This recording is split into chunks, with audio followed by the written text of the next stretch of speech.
tall while you're alone.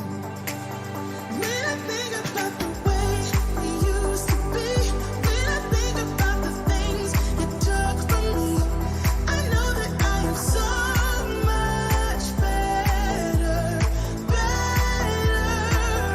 When I look at what I've done now that we're apart, when I look at what I've won, I've come so far. I know I'm so much better, and baby, you don't belong.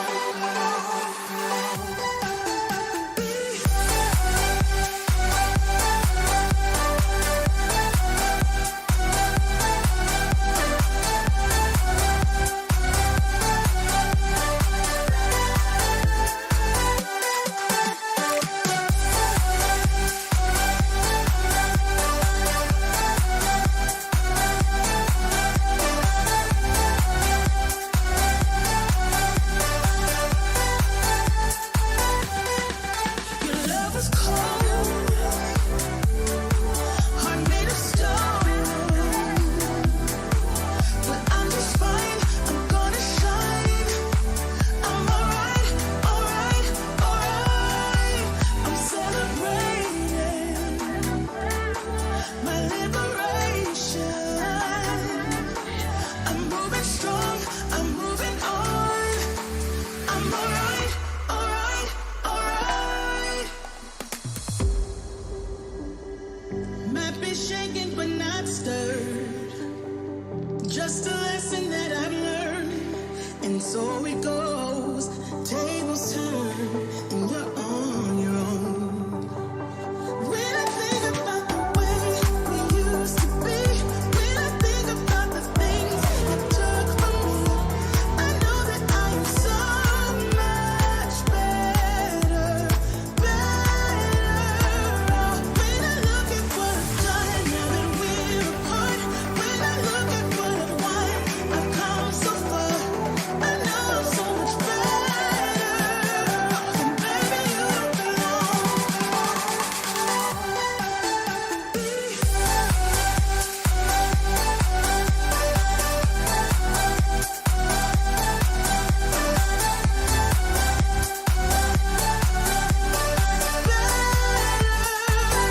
When I look at what I've done now that we're apart, when I look at what I've won, I've come so far.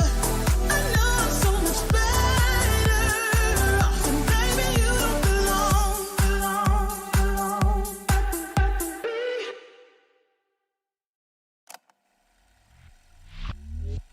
You think you know me? Say I'm as cold-hearted as they come. You think I'm slowly cutting my ties with you, that I'm done. Here's what you don't know. Feelings, they grow slow. I've just been caring for mine. Now I can feel it. Now I believe it.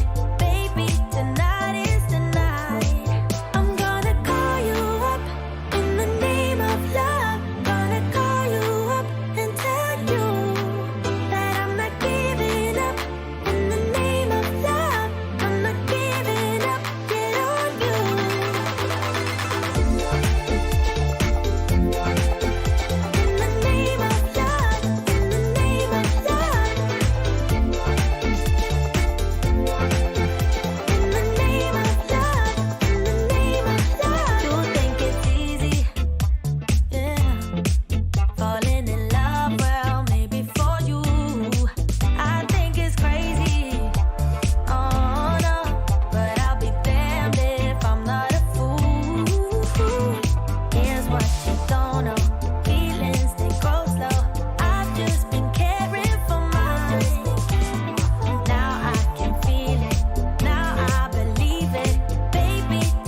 body up, yeah.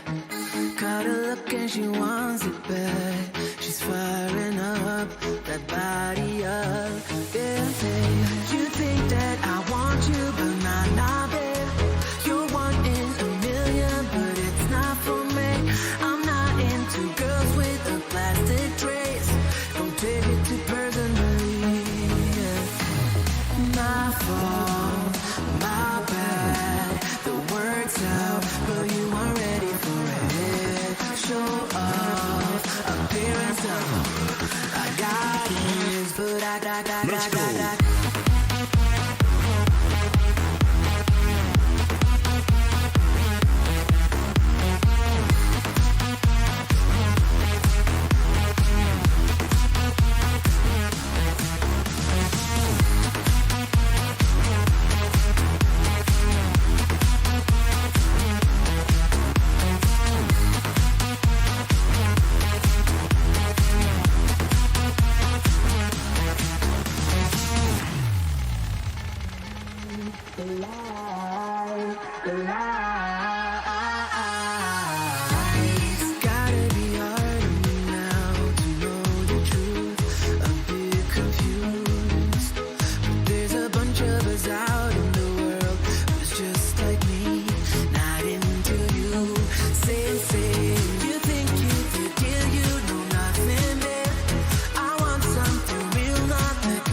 Remember when you told me you believe in something and you said you're done pretending that fate is patient.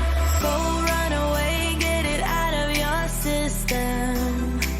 Come back when you're older. Go find a place where you can't be the victim.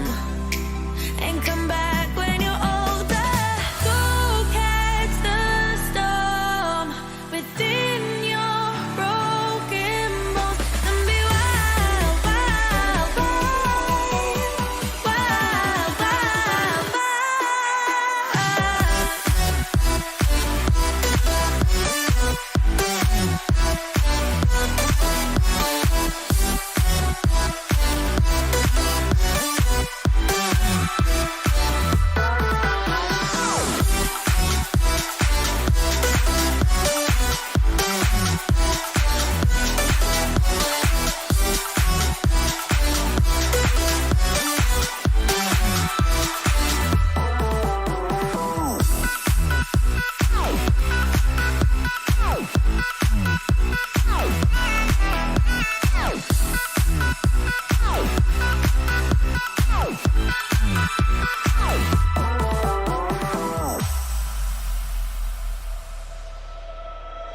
Summer's end, and you feel that this is your beginning. Well, colors fade, but it's okay. There is good in changes. Go run away, get it out of your system. Come back when you're older. Go find a place where you can't be the victim. And come back when you're older. Go catch the storm within your broken bones and be wild, wild, wild, wild,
It is Paul Ricard time. It is round 2 of our sprint series, and that's probably extremely loud music. Make sure you strap in, strap on, because we're going to sing Rejoin City tonight.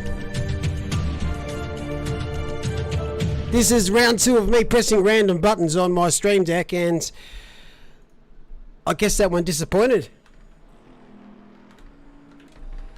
How are we, chat? I am not going to say the T word tonight for about the first 2 minutes until I say the T word. Hopefully you can all hear us, or me at least. We're going to catch up to with our commentators once I press a few little magical buttons. Good evening and welcome, David and Samwise. How are we? Hello. Hello. What's happening in the land of you two? Not much. It's not a Thursday. Just, you know, being nice and sick all week. That's it for me. Fully sick? Fully sick, bro. Fully sick subwoofer. There's no point doing things half-assed.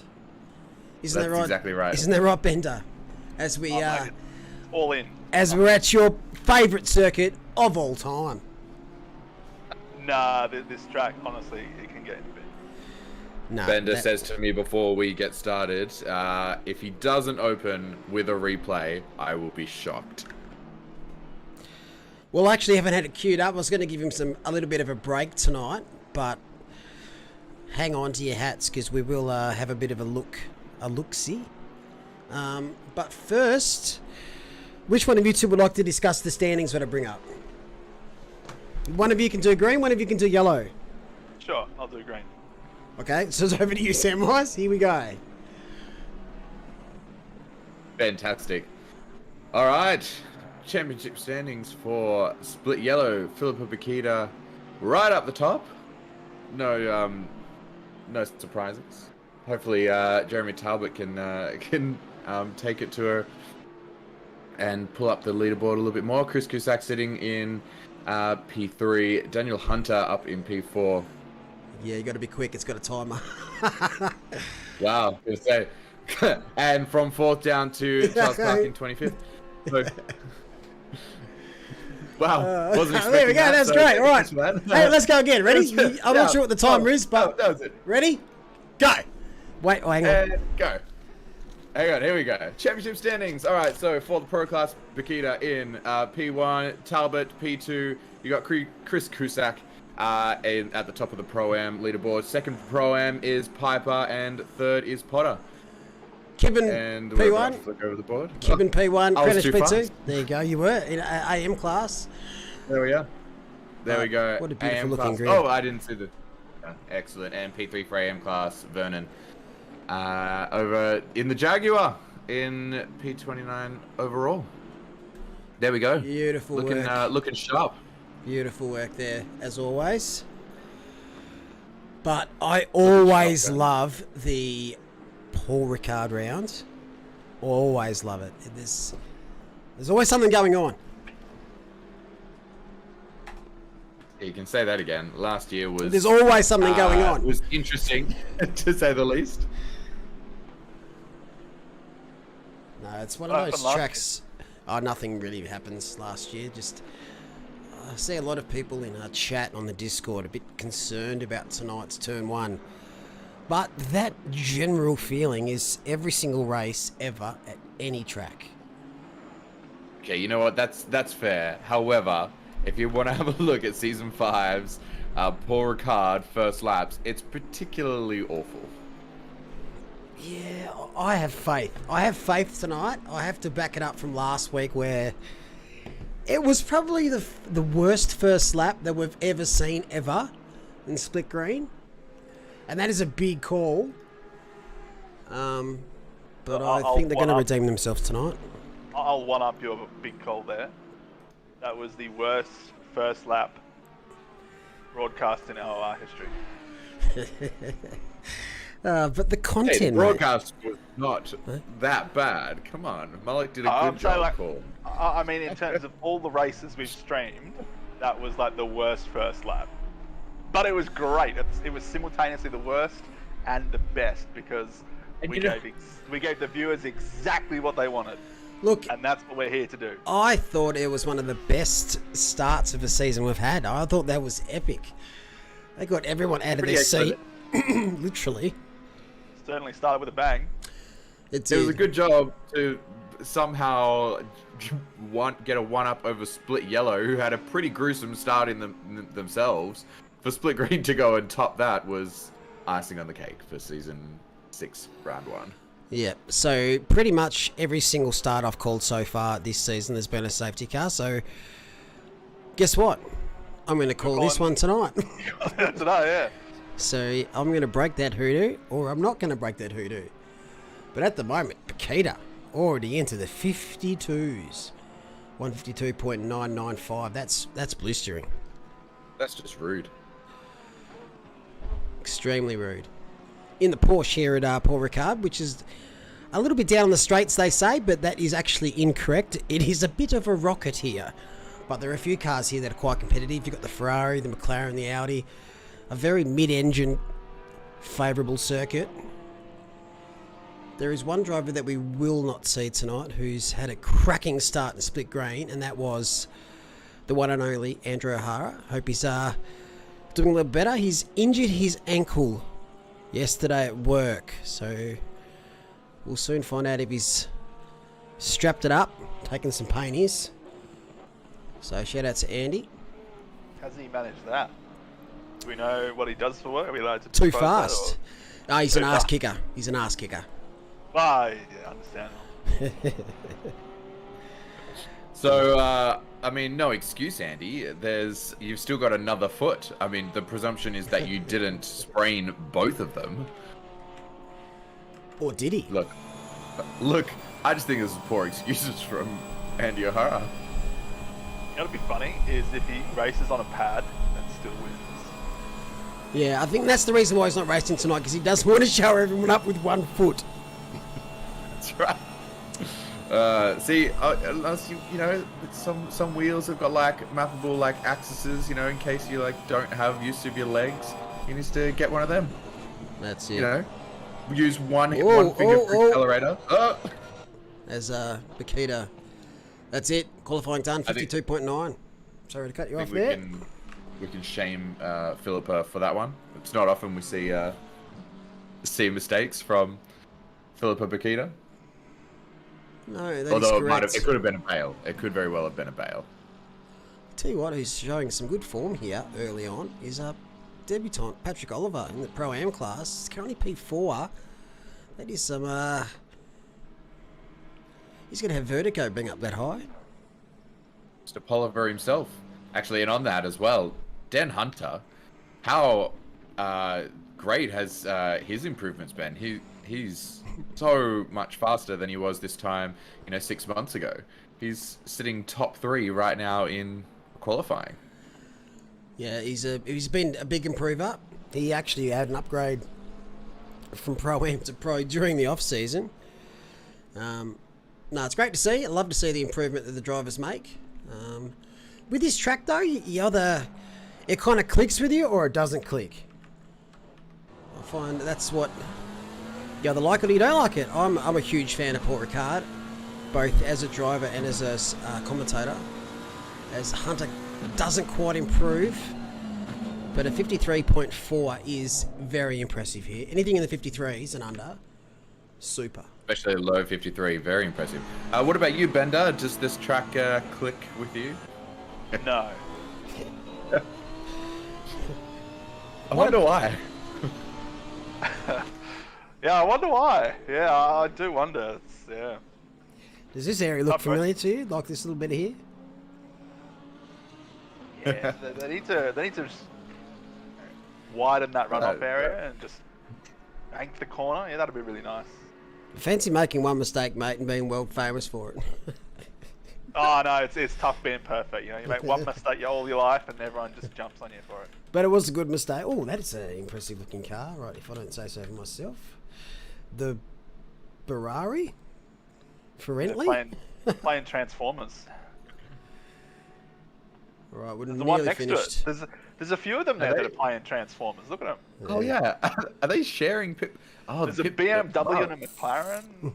The pit lane's tiny. Are we gonna have like triple stacked pit bays? Nah, I doubt it very much. Well, where are the rest of them gonna line up then? They're just going to have to go somewhere else. Somewhere else. They're coming from off-site. Rightio, qualifying is done and dusted here for Split Yellow. Makita Houlihan on the front row, very familiar faces. Houlihan didn't quite have his own way last week, as he's been accustomed to last season in particular. Hunter Talbot on the second row, and it's just an absolute stacked grid here with it. McLaren and a Mercedes. Lockout rows there in the second and third, which, I just can't wait for the start of this. I see a Jaguar in the sixth row. That might be, who is that? That's Mia. In the top 10 last week a couple of times in the Jag. But love to see it. So tonight's race is a sprint round, which means it's a 60-minute race with one mandatory pit stop for tyres. There is no pit window, but you cannot pit during the safety car if it comes out. So And you can refuel. you can refuel. You don't have to. If you really want to take the whole lot at the start, you can, but you're probably costing yourself some time. Why would anybody do that? Pure mistakes, Why I would reckon. they do that? Well, if you load the wrong setup. That's right. Yeah. And now you mentioned Houlihan sitting in P2.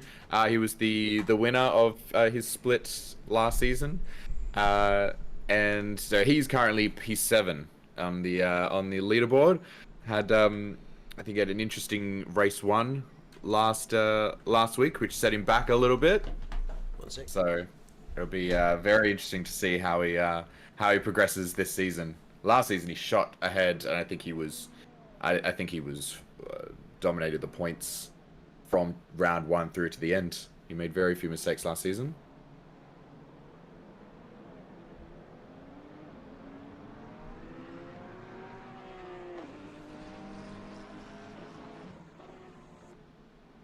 How good does that safety car look? It is nice. Sorry, I'm back. Honestly, the purple and yellow go so well on it.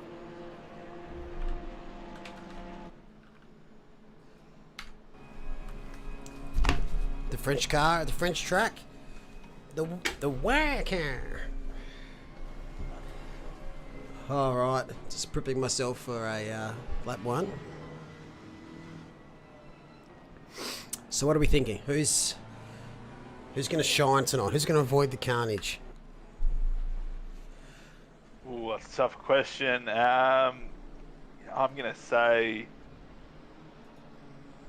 I reckon my old teammate Charles Clark. He's gonna hit the top 10 in the first lap. He'll avoid a few spinners and crack the top 10. I'm a Dan Hunter fan. I reckon he's got it. Well, I mean, starting third, you'd hope he'd avoid the carnage, but he could be causing the carnage. We don't know. Avoiding the carnage. Oh, who's midfield? Oh, Hobbsy's back there in P12, right in the danger zone, behind Mia Rose and the Jag. How's the Jag up the straight? Yeah, 281, 282. All right. Okay. Not too bad. It's actually very good, isn't it? Yeah, that's quicker than the Bentley. There we go. All right. I reckon. Top speed's never been Jaguar's issue, though. Oh, so here we go. One of our stewards in chat has just posted, Houlihan received a 5-place grid penalty, so he's starting a bit further back. Is that right? We there we don't go. know what the penalty is for, but so he's apparently starting. Well, he should be starting 7th, but he's listed as 8th on the. All right, so Because of the it's- safety car. No, the safety So it car. could be Okay. impeding a driver during the hot lap, couldn't contact. The stewards obviously have a lot more data than we do, so great work to the stewards. They actually backed it up this week and returned after last week's kerfuffles at split yellow, split green. But yes, not far away now. Brave Indeed. brave stewards. Main issues with the Jags, it's just, it wants to drift, causing a collision. So there we go. That's pretty slam What a dunk grid. in qualifying. But over to you, Mullock, as we're about to get underway. Rightio. Safety car's going to peel it away. As we kick off the first race of the night at Paul Ricard, my favourite circuit, except Hungaroring. Quite a nice mix here. So as we heard, Roland Houlihan, he's going to start 5 positions back in P7. We'll wait for the greens. And we're away. Great start there for the Ferrari. Oh, it could be Houlihan. Not quite sure, but he's stuck behind the Mercedes as they're 3-4 wide, just a bit further back. Please use your brakes safely. Tray tables up, seat in upright position, and this is a decent start so far. Famous last words.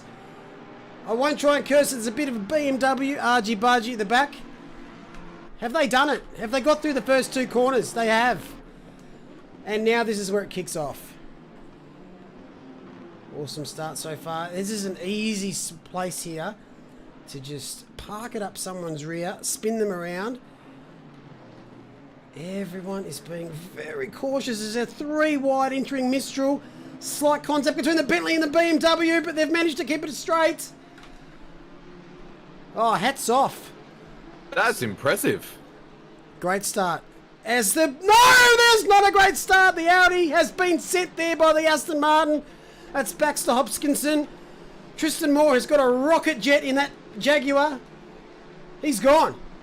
Catch you later, Jeeves. Fetch the car. Who's this Aston Martin? It's showing a lot of pace. It's Chris Withers. I reckon he's going to have a pending investigation with the stewards. 3 wide at the end of Mistral is never going to end well for anyone ever. And bang! Jaguar is deceased. The Nissan is deceased. And the Lamborghini is just pure collateral damage. As there's tears here at the end of Mistral. That looked like there was some ghosting involved there. What there was, it's just tears. Just sadness. You've got a Porsche that appears to spin on its own. The Jag, just to be very nice, sets it back on track and just gets a whack up from behind just for their troubles. So fastest lap for Philippa Paquita, 2 minutes, 0.8 to start things off. We're on lap 2. Over to you, Sam Weiss. That's a different font. It is. Yeah, that's right. Now I've got a little update about Houlihan. 5-place grid penalty for causing a collision. So doesn't say who with, as a McLaren sideswipes past a Porsche.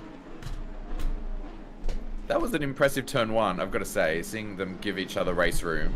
There were a couple of spots I honestly thought there was going to be something happening. Nah, I want a refund. Restart the race. That was too clean. I would watch that back, just those first 2 corners, just to see how neatly they avoid each other. As you see a couple of cars coming towards each other, and then they sort of spread apart. It was beautiful. Nice ballet, guys. Best part about Paul Ricard is you always got a battle. Because the slipstream here is strong because it's such a long straight. Longest straight in the game. And they're going to go 3 wide again at the end of Mistral because why not? Worked Today so well it last shows death. And they have made it work this time around. It's got validation panels on the left there. There's a touch there. The McLaren is around. The Nissan has saved it. Ryan Borg, blue steel, has been spun. That was the opposite of threading the needle. You've got 2 cars split apart perfectly just to avoid the Bentley in the middle of the track. Yeah, that one's the old Delta split. That's right. Yeah, it doesn't take much to spin a car. Fastest lap Bakita, 53.6 on the second lap with fuel in race conditions. Not here to put shoes on Caterpillars, as it looks like the Nissan of James Vecchio is going to call an early stop, maybe for damage. Yeah, well, was he the Nissan that just punted someone? It was. Yeah, it could be in that front end damage fix potentially. F in chat there for several cars.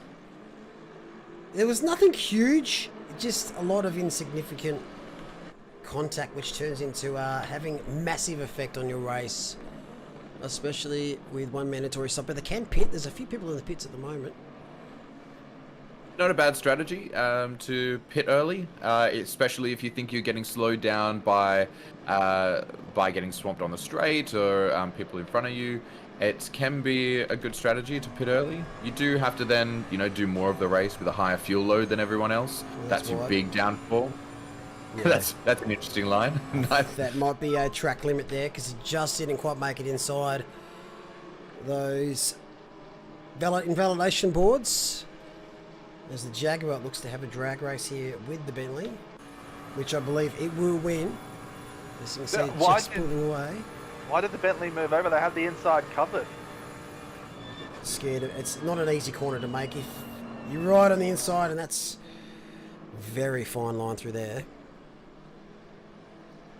I can't speak for the stability of the Bentley, but there are definitely some cars you wouldn't want to be sticking on the inside for, and in fact some where you would much prefer to stay on the outside and try and sweep your way around. Try and squeeze them to the inside so they have to go even slower, shoot to the outside, and take the longer line. Yeah, Bentley's not too bad here stability-wise, but it's just, oh wow. If you've got a teammate that wants to yeet you, then that's probably not the best strategy. No, that's not going to help with your stability, as we see some penalties rolling in. 137 has been given a 15-second penalty for a collision on lap 1. Can't see who that is. It is 137 is Vernon. Phil Vernon in the Jag. All right, let's just head up the pointy end. Makita away for the tank slappers. We've got Hunter Houlihan, who's made his way back up into the podium positions. Talbot chasing down Houlihan. Clarudin, Bowen, Rose, Valentini. Where is... There, Oliver has dropped a couple. He's down to P9. And being hunted by someone who really did impress me last week as well and nearly got an upgrade to Pro Class, and that's Chris Kuzak. As Patrick Oliver's going to defend the inside here at the end of Mistral. The Ferrari might have it done by then. And this Audi is flying behind. Yeah, I think the Audi's got it. He's moving over to cover off the Audi, but that's too late. Lost 2 positions. Audi's done. But, or is it? Coming back. Oh, that is very, very aggressive defend from the Audi there. Not outside of the rules, but very risky. Yeah, very risky for their own race. It's well within their rights, but the thing with this track is you might lose a couple of positions to the Mistral, but if you can still tuck in, it's back over to you for the next time. Just take turn having a bit of the waltz here. It does depend which car you're in. I wouldn't want to be Patrick Oliver trying to compete with an Audi and a Porsche going up this straight. Yeah. It's funny, Merc's one of the better cars, but at this track, it does suffer a smidgen on the Mistral top end. But so does the Bentley. They're still competitive here, though.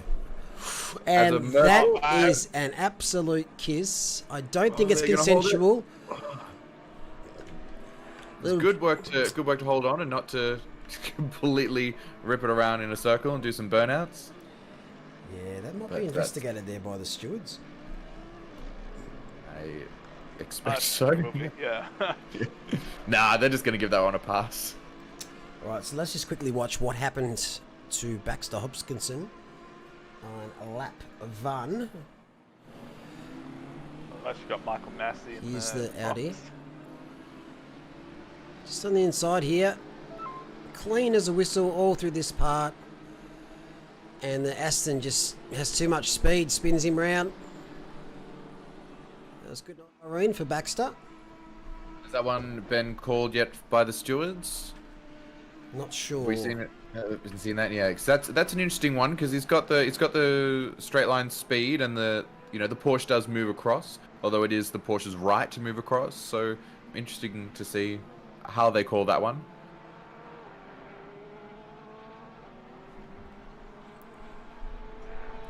It's got another couple of replays to show you in a second, but meanwhile, Makita is pulling away slowly but surely. Talbot's hanging about in the back of Houlihan. Let's go a bit further down to see how Patrick Oliver's landed. He's landed behind his teammate Charles Clark. No, that's not Charles Clark.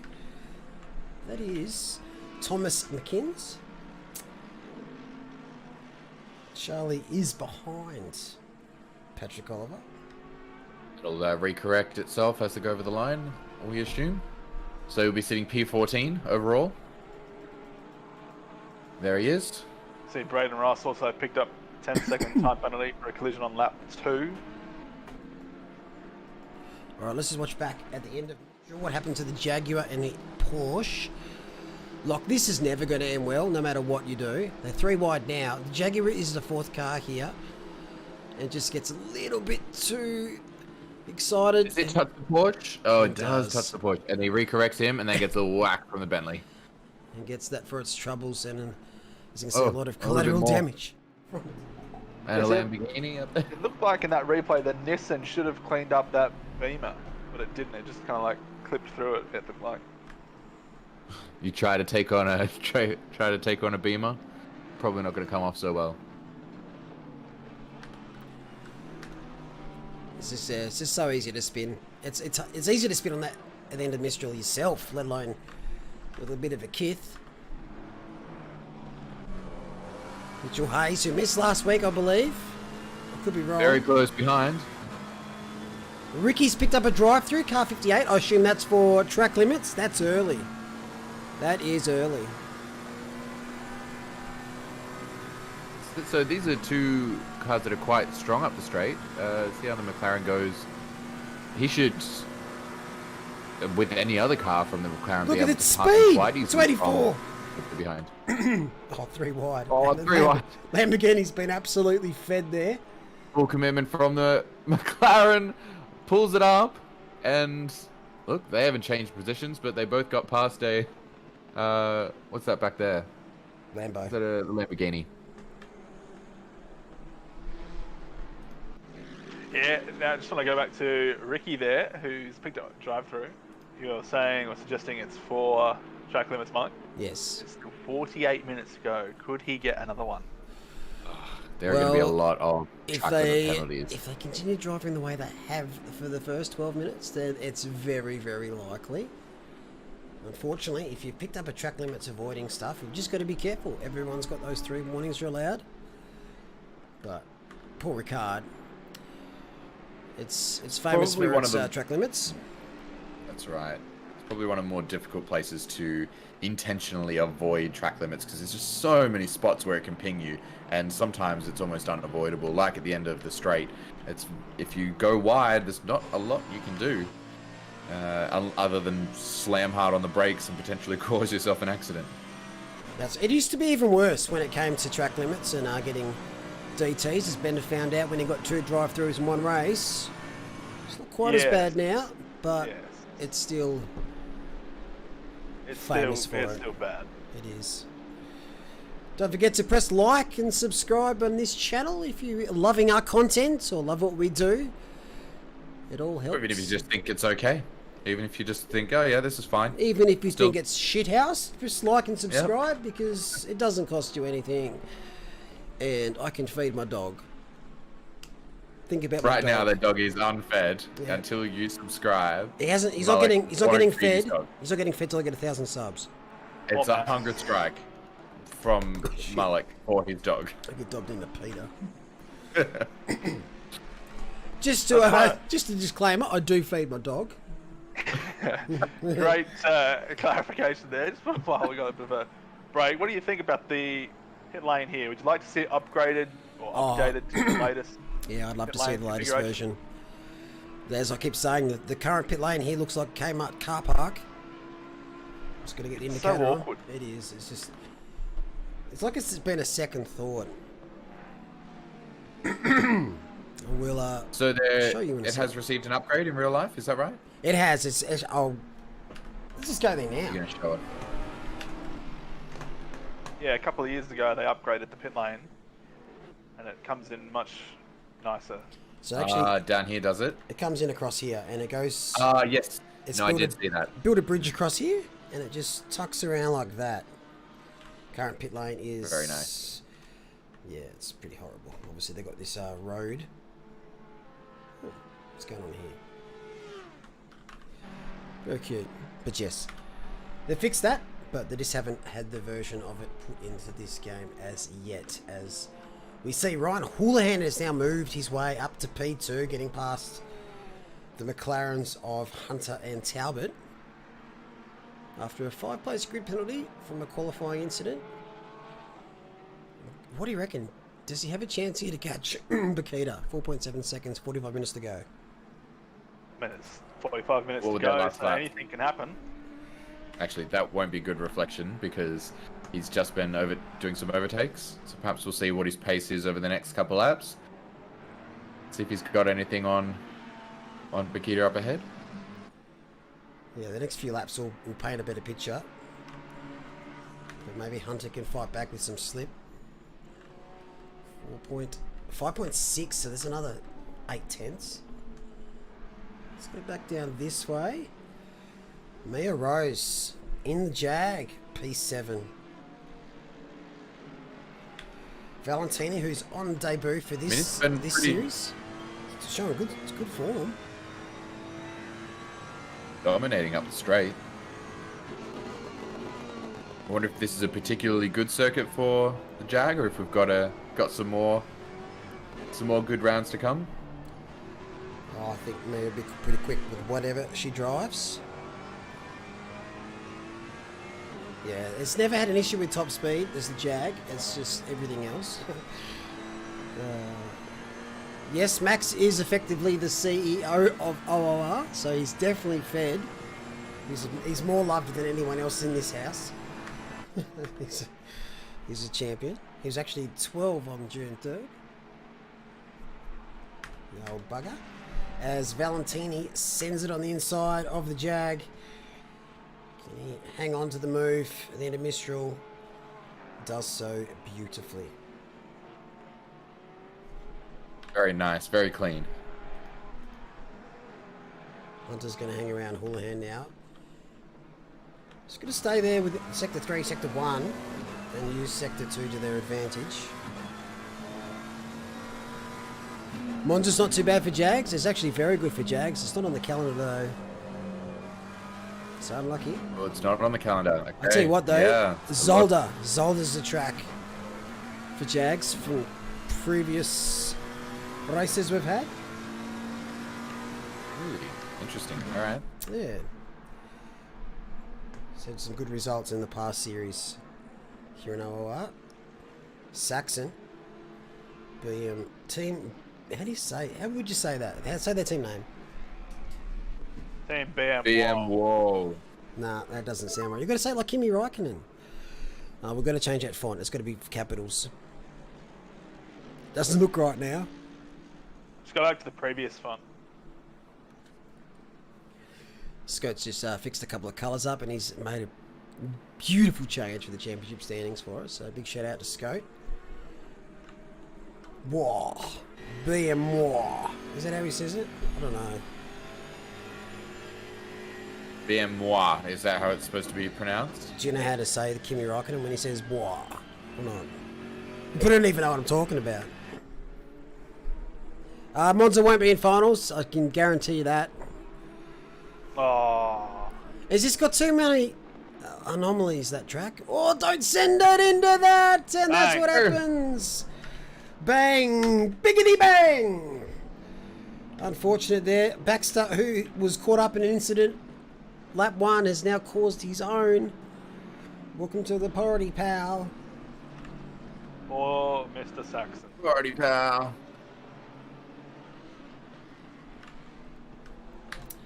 Yes, F and chat there for Baxter. Getting his money worth, though. I think this is his first season of OOR Sprint. A graduate from our rookie series. We'd love to see it.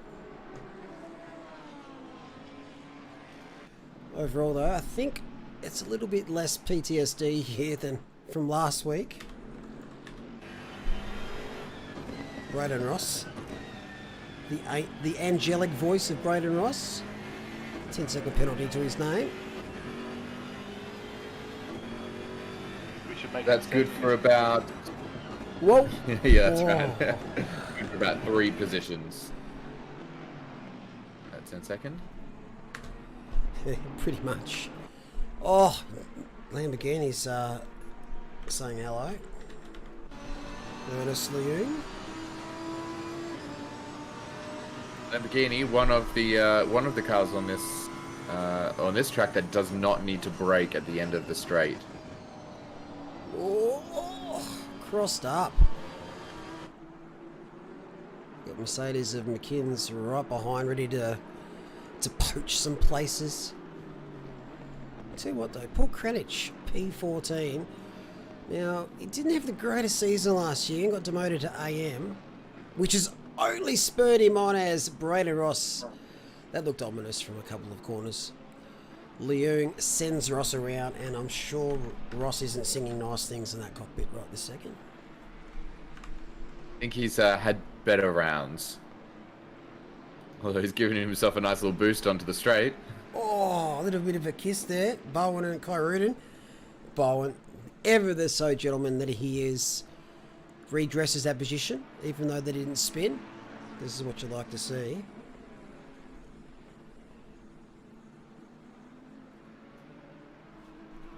And who's that behind? Valentini, who's now gapped to me a little bit. So far, pit stops. Not a great deal. About 26-7 drivers yet to pit. As you can see on the leaderboard there. Top driver is Pit Vecchio, who we saw pit on lap 2, I think it was. Yes. See if that ended up being a good strategy. Well, see, he might have also pitted because he knew he was going to get a brave. penalty. And I don't know what you guys think, but it just feels psychologically that sitting in the pit lane for 15 seconds while everyone else is driving around is a harsh penalty compared to just adding 15 seconds in the race, you know? Yeah, but track position is so important. So, would you rather Maybe not serve it, hey? Yeah, maybe that's why he pitted early, so Yeah. he can get in, hit, and then have the penalty applied at the end of the race rather than having to serve the penalty in the pits. So do you have to serve the penalty in the pits? Yes. Yes. If you get have it. to. Yes. Ah, there you go. Priority stop. Obviously, for the super sprint rounds, you don't have that opportunity unless you've got some damage and your race is already cucked if you're going to go into the pits anyway. But for these ones, if you pick up a penalty before your pit stop, you must serve it. Okay. Never used to be the case. That ACC had a couple of updates, and that was one of them, where you can serve that in the pits. I think keep us on our toes. I think basically some of the major events, it was just showing a super amount of right penalties on the right hand side of the board with all those red numbers, and it didn't look great. And that was like for a 12-hour race, and they all just stack. It had its own issues. Bowen has fallen off the back of Valentini a little bit. Just that last couple of corners. It's not a 2.2 second gap. So maybe he made his mistake at the end of Mistral. What's the gap now? It is... No, hang on. What's happened to Kai Rudin? I'll investigate. Something's happened there. He's dropped a couple of positions. And Mitch Hobbs has a penalty. Yeah, we saw that before. That was Yep. on... I can't remember who it was now.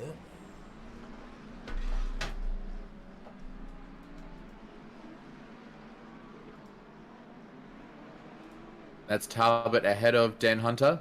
I think that happened a fair few laps ago, but we hadn't seen it. So Dan Hunter did start in second after Houlihan's 5-place group penalty. He's back down in fourth at the moment.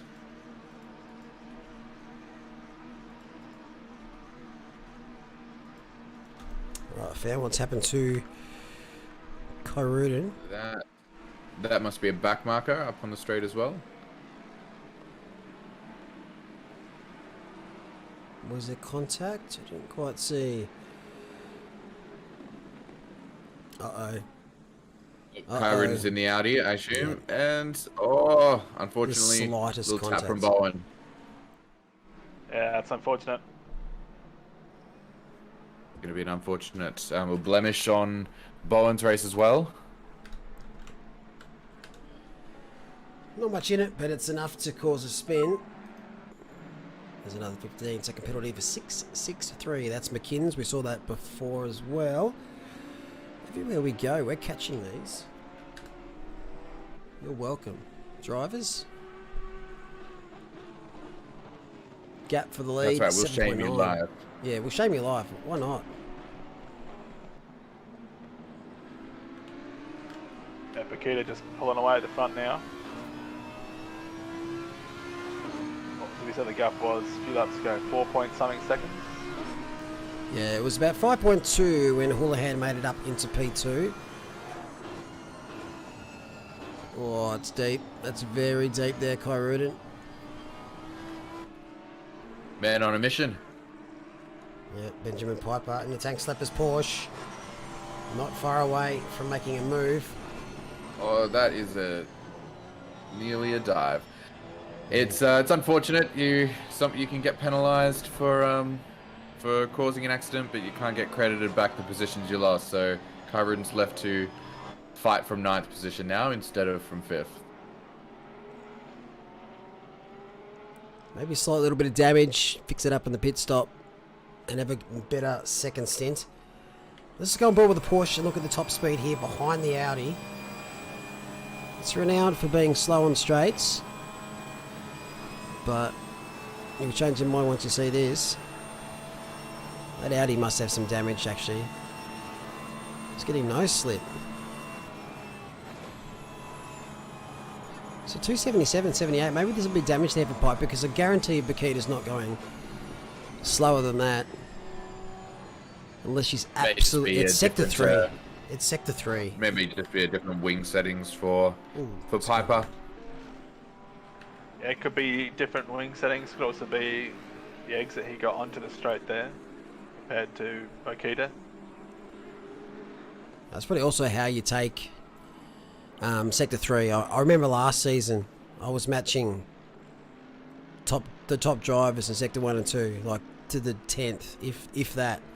But sector 3, I was 8 tenths back, and I just couldn't work out how I was losing it all. And it adds up as the safety car looks all beautiful. of the time. Yes, it does. All of the time is in sector 3 at this circuit. It's 3 very different sectors, each one its own challenges. Well, sector 2 is pretty straightforward, pun intended. We are about to hit the 30-minute mark, so you're going to see a lot of these cars pitting. We've got most of the field hasn't pit yet. I reckon you're going to see that top 25 in the pits in the next couple of laps. We'll see who runs long and who wants to come in right on the halfway mark. Another penalty, car 15. Who was that? We caught that one as well, probably. That's a Baxter. So yes, we caught the Baxter one. So you're welcome, Baxter. Yeah, don't watch this back, Baxter. You won't enjoy it.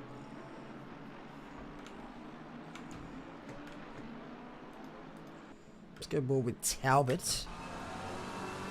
Dan Hunter's just dropped off a little bit. And once you drop off outside of this slipstream, the times do suffer quite a bit, and Talbot's making the most of being right up behind Houlihan. Yeah, it wouldn't surprise me if Hunter pits this lap, get the undercut, try to get himself back in the mix for the podium. Maybe even Talbot here to try and undercut Houlihan. No, they're going to stay the course. I thought Houlihan was going to come in, but you've got to watch those white lines. Just doing the old fake out. So it's a tough one, I think. If you're Talbot, yes, you want to get the undercut, but slipstream is just worth so much here. You almost ride it out, I reckon. Yeah. What would you do if you're Talbot here? Did you wait for Houlihan to pit, or do you just make the call? I'd be pitting right now. Yeah. I'd be pitting next lap. You trying to undercut? Yeah, 100%. The overcut can be pretty powerful because, keep in mind that if Houlihan goes in this lap, he then has to put on 50 litres more fuel than Talbot will have. So Talbot could do a couple of low fuel runs if he's got a couple of laps left in the tank. Yeah, but so I think the disadvantage of losing the fuel, you make up so much with the tyres. You just make it so much up, especially through Sector 3, as we were saying before. The only issue really with undercuts is if you get fed into traffic. And that's really hard to predict sometimes where you're going to get fed out to. F1's a lot easier to work out, but yeah, just look at that. No About a minute. See if you're pitting out. Bowen, Hobbs, Oliver, McKinns, Ward, Noble, they're all in the pits. It's with the halfway stage. Is it tyre change? Yes, it is. So you have to have a one tyre change. Well, one full set of tyre change. You don't want to change one tyre. You might have some issues there. Change one tyre if you like. Maybe if you're Mercedes or your Valtteri Bottas. So Bowen pit, and he's back in P14 now. So that gives an idea of where you'll pop out. Being one of these front runners, probably somewhere around the P12. Oh, 13, they're both going to 14. go in. Oh, you don't really want to do that. Maybe he thinks he's got an advantage with the slipstream. Maybe. He can just We'll take soon him find head out. on. That might be the strategy. Actually, I kind of want to watch this battle. Maybe he feels like he can just absolutely nail parking in that pit box and switching the ignition on Right. faster. We're gonna see. Let's see. Pit battle. First pit battle of the season. All right. Stop and sharp. Did the McLaren. What riveting footage this Is is. that? You know what? I'm actually quite thrilled. Can we look at Houlihan so we can see all three? Oh, it's a good thing we got those helicopter rotor blades just slowly Where is rotating in the background. Oh, I'm glad you can hear the sound effects. There you go. There we go. That's the one. We got two to three. There we go. Pit stop battle. Who's out first?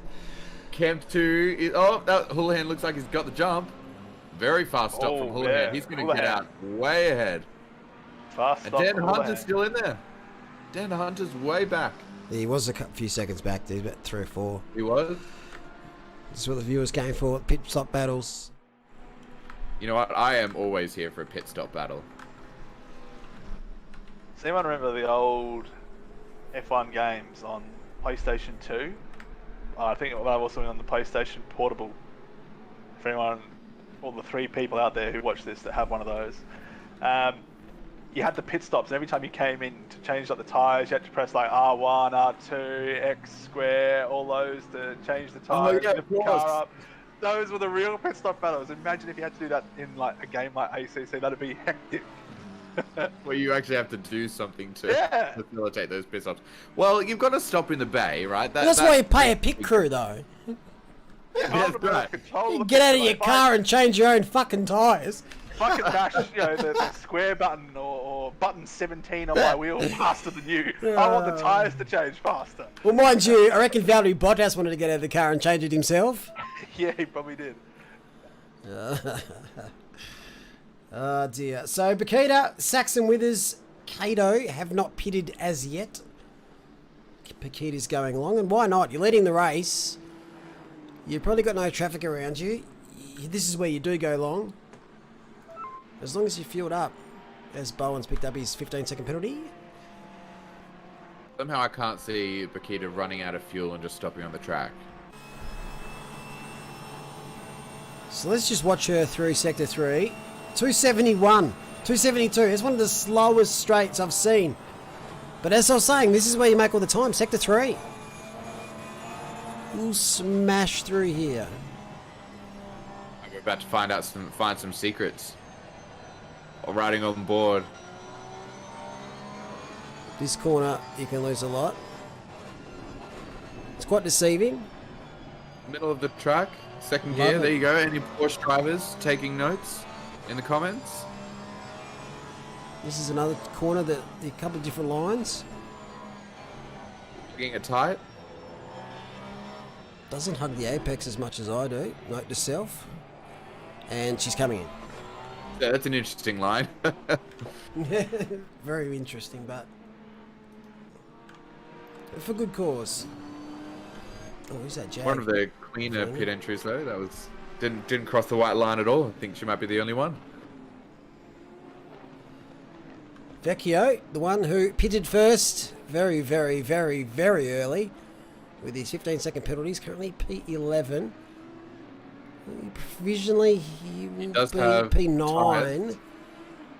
So he'll be ahead of Cato and Saxon, but he does have the 15-second penalty, and that'll drop him at least 4 positions, 5 positions.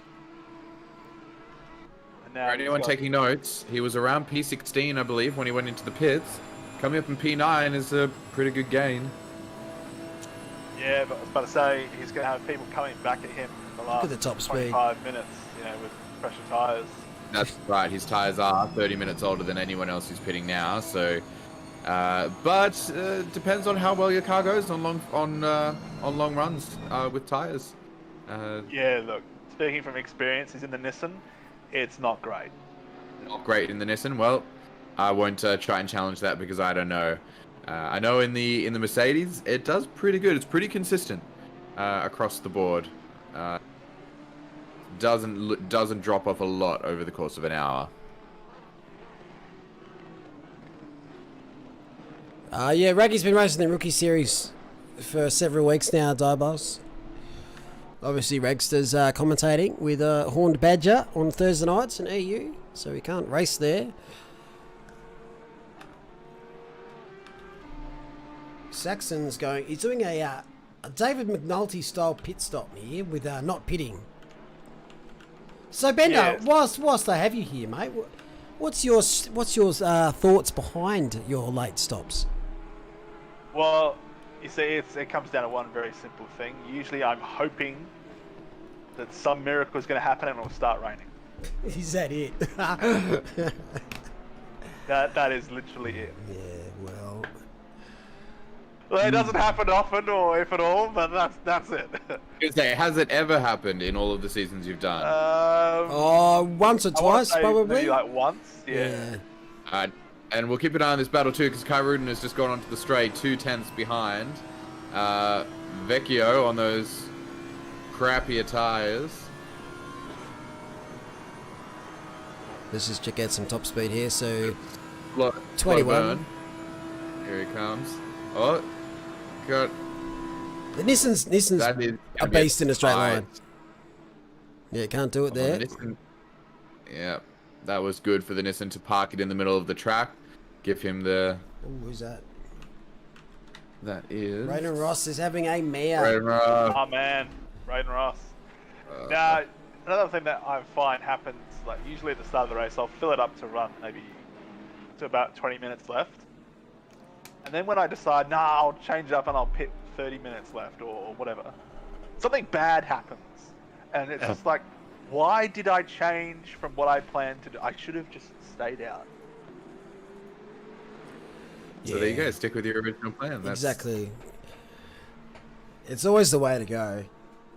Who's this Honda? Back marker perhaps? Yeah, not sure why live timing isn't working.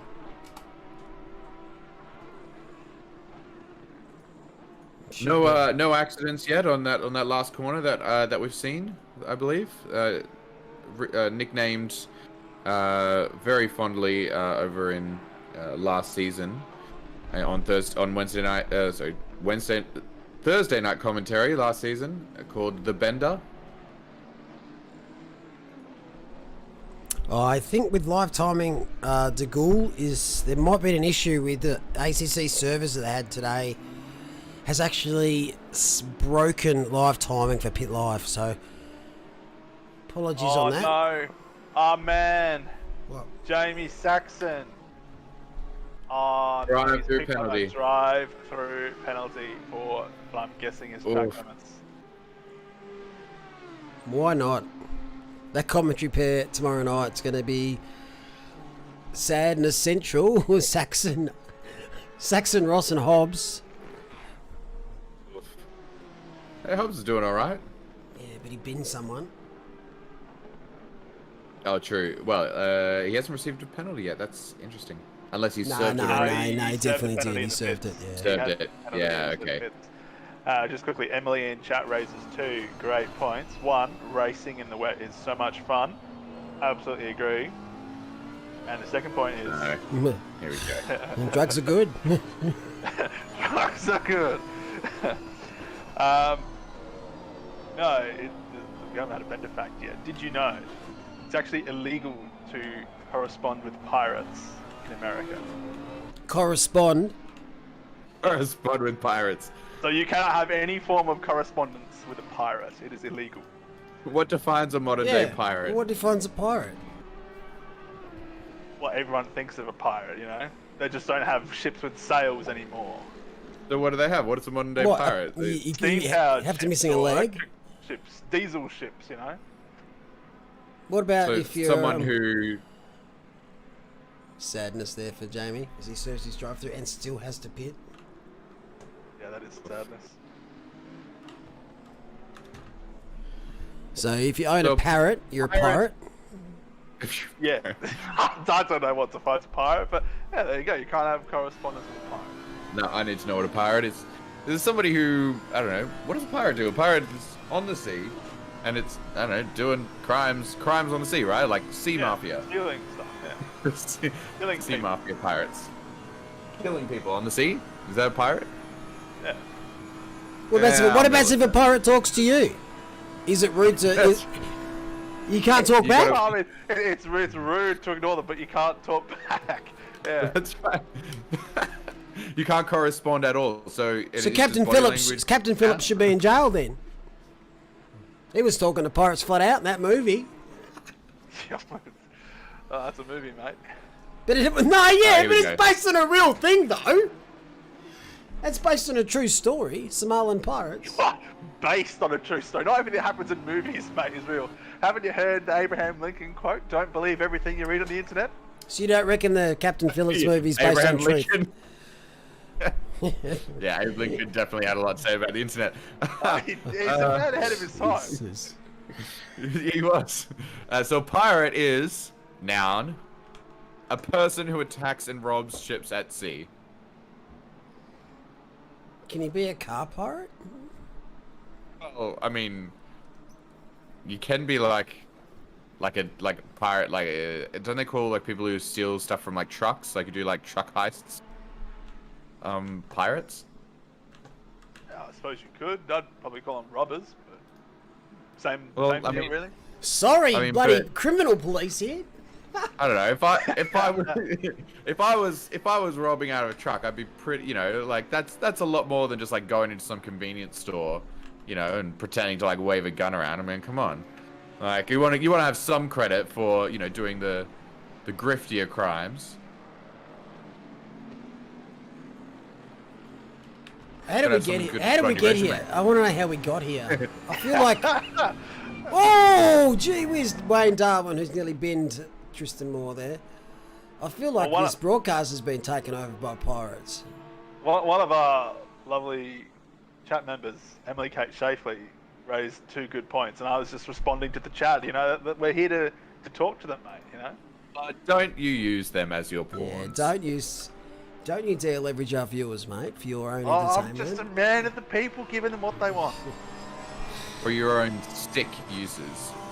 You know, there's no The Rise. Where's The Rise gone? Haven't you created that account on YouTube yet, Bender? I don't know who that is. Well, they've disappeared. They've disappeared. miss him. Yeah. Oh, you assume it's a guy, do you? Well, I It all don't know. oh, the truth comes out now, doesn't it, Samwise? I'm not even listening to you guys. I'm reading some of these comments we're about talking about the pirates. English language, the form that everything assumes is masculine. Yes. Yeah, so naturally, Yeah, it's- it's him. I don't know. I mean, Well. we'll leave that to the public courts to decide. Maybe The Rise is a pirate. But You'll you're be cancelled by tomorrow, Bender. having a bit of inter split battles here with the YouTube streams. So we're going to see who gets the most likes for their broadcast. So, Interesting. Okay. well, I've just created that right then. But the trick is the broadcasters from each split have to encourage the other splits to get likes. So, Raggy's pirate name is Regina? Regina? I don't know. There you go. There's a good way to coerce people into getting people to watch the stream. You know, there's a prize for the split. That's the prize is, I don't know, hugs. or something. Hugs. Or From- nugs. Hugs from Malik. Hugs from Malik. Not mugs from Malik. I was gonna say nugs. Nugs. That is definitely a potential brand. Oh, for- death! no! They Just both snap. snapped at the same time. I'm not sure how you view that. That was very unfortunate. We'll go back to the Kyrud and Vecchio battle, and I'll just find the replay for that. What a strange incident that was. Yeah. That just looked completely out of nowhere. They came and interrupted our business chats about mugs by Malik.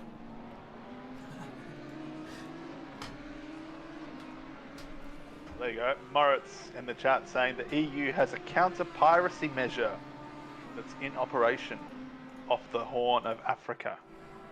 Interesting. Franco says pirates mostly work in international waters, so the US can't do anything about it. This is that incident. Sorry to interrupt. Oh, here we go. Think you're going to see an Audi snap? Oh, Yeah, I don't think the Porsche had any snap at all. Yeah, the Audi just came across. Fortunate there for Christopher Blanchard. Audi Tings.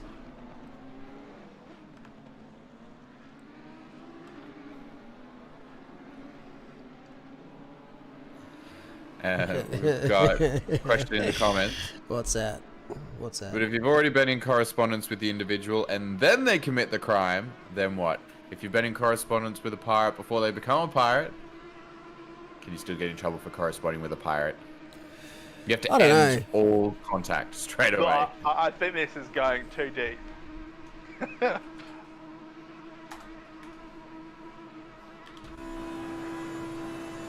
Kyrudin just cannot get past Vecchio. That Nissan is showing some serious pace on Mistral Straight. But we'll pick up the position due to that penalty. But I'm sure he wants to get past. Just up ahead is Benjamin Piper in the Porsche.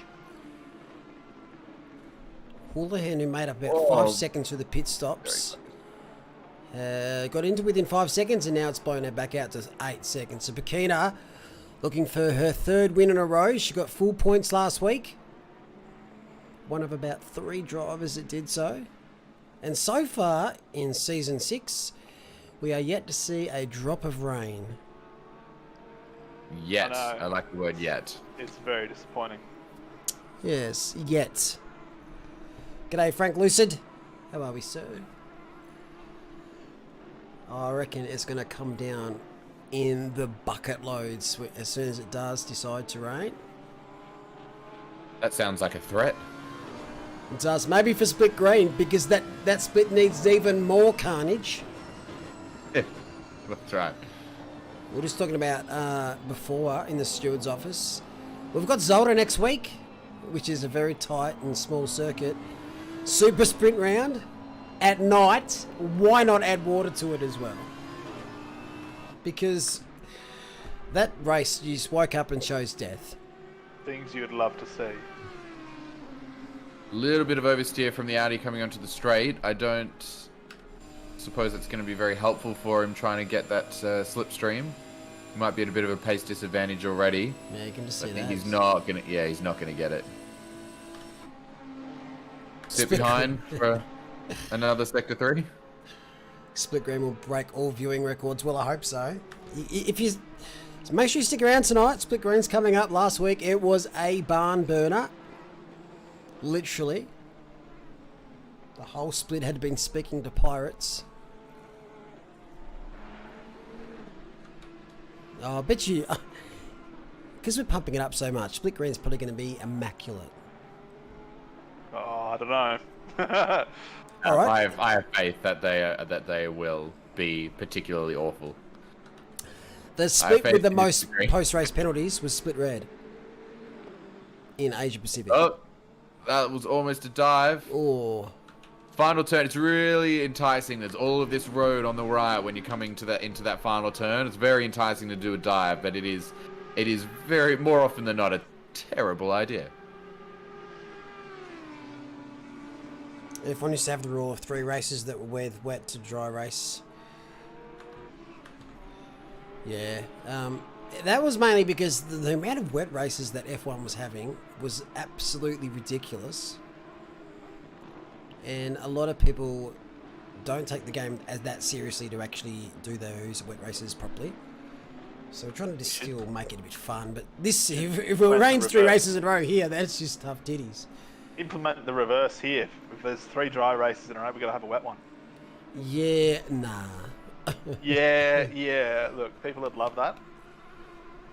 You mean you would love that? You mean you would love that? Well, what we've done is we've done this year. We've changed up the ambient temperatures a lot, and we've also changed the rain chances at a few tracks to be either higher or lower, depending where it is. So Spa, yeah, just expect a little, maybe more rain at Spa, for example. Silverstone, More rain at Spa. And maybe Donington. Like, I'm shocked that Silverstone didn't get any, to be honest.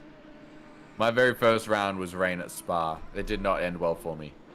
I'm not holding my breath considering we ran a 5-race British mini-series and it was the driest British mini-series I've ever seen. That had rain, though?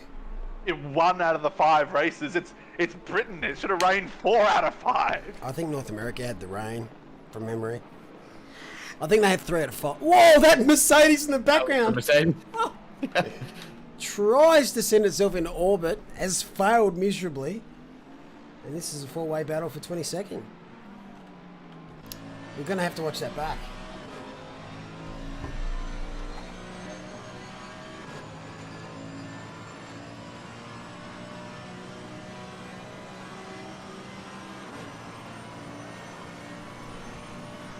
That's where you guys chat when I do the replays. Oh yeah, right. Yeah. Every single time I go to replay, you guys go instantly quiet. I don't know how it takes to queue up a replay. I'm not next to the microphone. Talking, like Words. speaking about things, words and stuff. Pirates. All right. Well, there is a Merc trying to send it up the inside of a Bentley, and 2 cars going wide. Way up the top. You really don't want to be off the track up the top of that corner. There's just absolutely. Whoa, that's deep. That's very deep. Porsche going completely off. Yep. These guys are taking some interesting lines in this battle for 22nd. Very interesting lines. Rusty butt. That gives me an idea. the split green needs its own badge. Dive from the Ferrari. Pulls it off. Ferrari gets it up into P. Can't even see where they are. P something. 24. Are they even in there? The Team Mac, yep. If you want to see a Mercedes try and enter orbit, this is how you do it. Actually, no, I don't think the Is that Ferrari. a back marker? It's Ferrari. Whoa. Wow. That was excellent. Blast off. That You know what It's this reminds me of? It reminds me of that race here a couple of seasons ago where we had that Porsche My heart will go on. absolutely obliterate. It got air and just obliterated and launched into someone else. That was at the end of the straight, right? Yeah. Yeah. That's glorious. Do we have a clip was of that pretty still? great. Surely we That's got a gotta clip. be. It'll be Let's somewhere. go. It'll be somewhere. Yeah. The Celine Dion remix of Paul Ricard Season 5. I think that Ferrari is a backmarker. So that Ferrari battling the group for P20. He's a front The marker. group that is. A front marker, is it? Yeah, it's Houlihan. Well, there you go. That explains everything. That explains why he's just picking them off one by one. I feel like they should be getting out of the way potentially a little bit faster, though. Oh, that is going to be Bentley trying it around the outside. That's what you do. And the Merc. Oh, going to have quite enough run. Maybe if they manage to blast off, they might be able to jump over the top of them. It always surprises me that there's very little damage to be had if you jump something. They don't have damage for coming downwards onto the track typically. You've got to hit a wall, go, you know, smack it on the side, smack your car on the back or on the front, but, you know, launch yourself in the air and land straight down on the track. I mean, that'll destroy any race car, but Yeah, not in ACC. Not in ACC. No floor damage, no CC, but yeah, it would do a hell of a lot of damage. That would be one effed up Merc. If that happened in real life. Oh, too soon? Always too soon. Oh dear. But what a battle though. More Darwin McKinns. 3 different cars.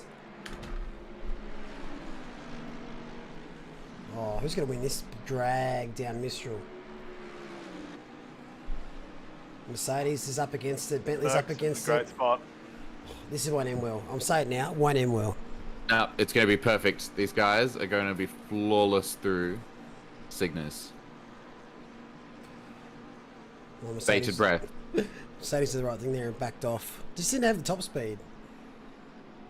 Mercedes has got nothing up the straight. It will never gain on anybody, and it will always get swamped. It is a disaster. Speaking as a Merc driver, I'm allowed to say these horrible things.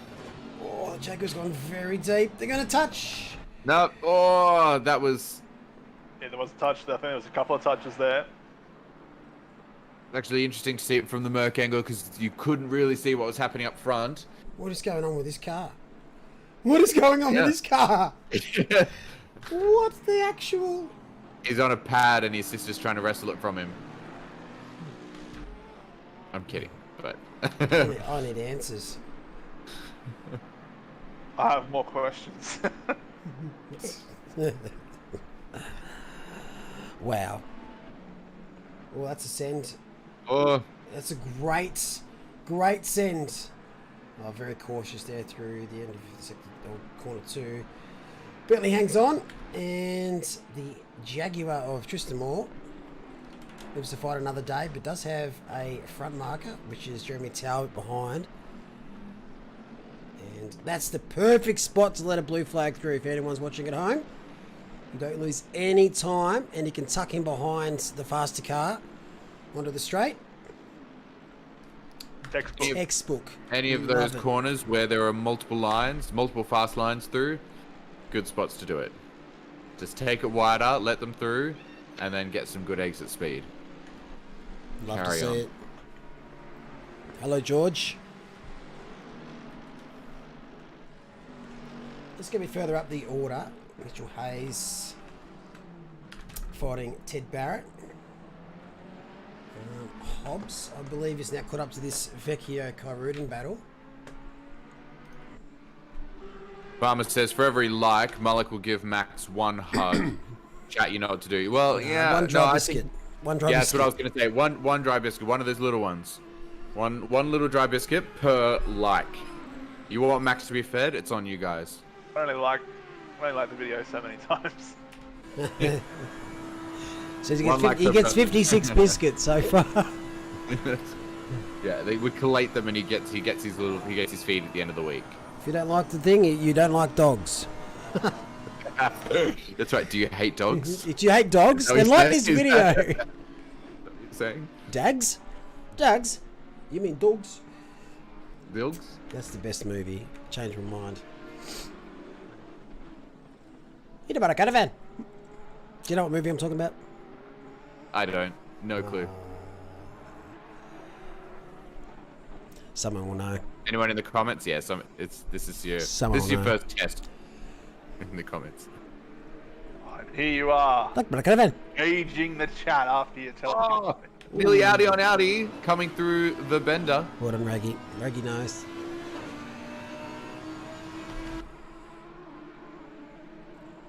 Best film ever. It is epic. And we're going to watch it after this, actually. You've talked me into it. I've talked myself into it. I mean, nobody talked you into it, but Do you like know. Dags? Do you like Dags? I used to have a really good pikey, but I forgot the freaking words for it. Drive through there for Ernest Leung in P14. That's going to hurt. F in chats. We should have a DT counter. There haven't been too many. There've been a couple, but less than I had anticipated. Yes, I have seen Rock and Roller. I've seen Lock, Stock, Two Smoking Barrels. What was the recent Guy Ritchie film that I've watched? I didn't mind that either. With Jason Statham, who's a massive featurer in Guy Ritchie films. Oh, here's Hobbsy. Oh, jeez, it was last lap. Sorry, Paqueta, well done. You're so quick, you've already crossed the line. Paqueta P1, Ryan Hoolan's going to cross the line P2. Jeremy Talbot P3. So Porsche, Ferrari, McLaren. Dan Hunter's going to finish 4th with Bowen currently in 5th but has a 15-second penalty. So Paqueta's made it 3 from 3 to start this series. And the highest finish so far for a Jaguar, P6, Mia Rose, hats off. Which will actually move her up to P5. They said it couldn't be done. Did they? Who said that? Every single person ever. Oh, Valentini P7. Piper, great race there. P8's our leading Pro-Am driver. Fair chance you're going to get bumped up to Pro Legend. Vecchio crosses the line 9th. Kyrudin and Hobbsy are a bit further back now. Have they come together in the last lap? Yes, 9.5 seconds from Vecchio. Oh, they've dropped the spot, have they? Oh, they haven't dropped a spot. They're No, just further back. They behind. were right behind. Are they still gonna get Vecchio? I can't see the times. Yes. Yes. All right. And you know, Jaguar did all right last week. Mia did finish P6 in one of the 2 races last week. So you know they're doing all right. They're doing all right. And Potter finished P8. So I think you're all right. That's about it. P5 will be the top placement for the Jaguar so far.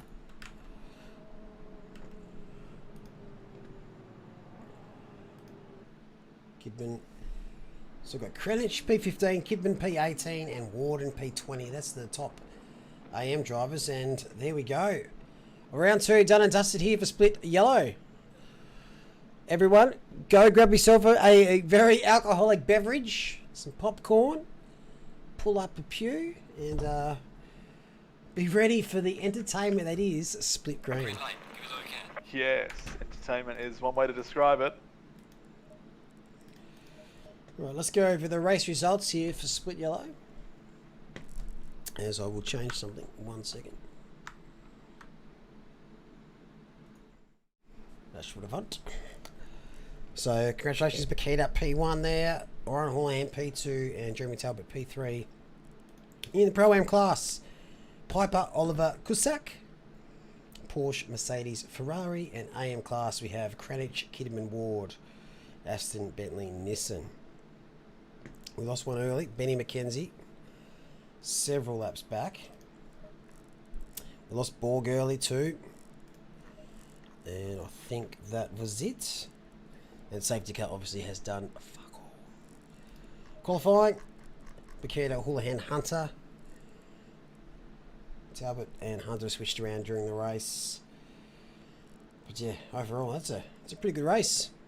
That's going to see Dan Hunter up into P3 in the championship overall, and Ryan Houlihan, so from P4 to P3 that was, and Ryan Houlihan from P7, he'll jump up to P4, climbing his way back up those ranks, and you'll have Pip in first and Jeremy Talbot staying in that second position spot.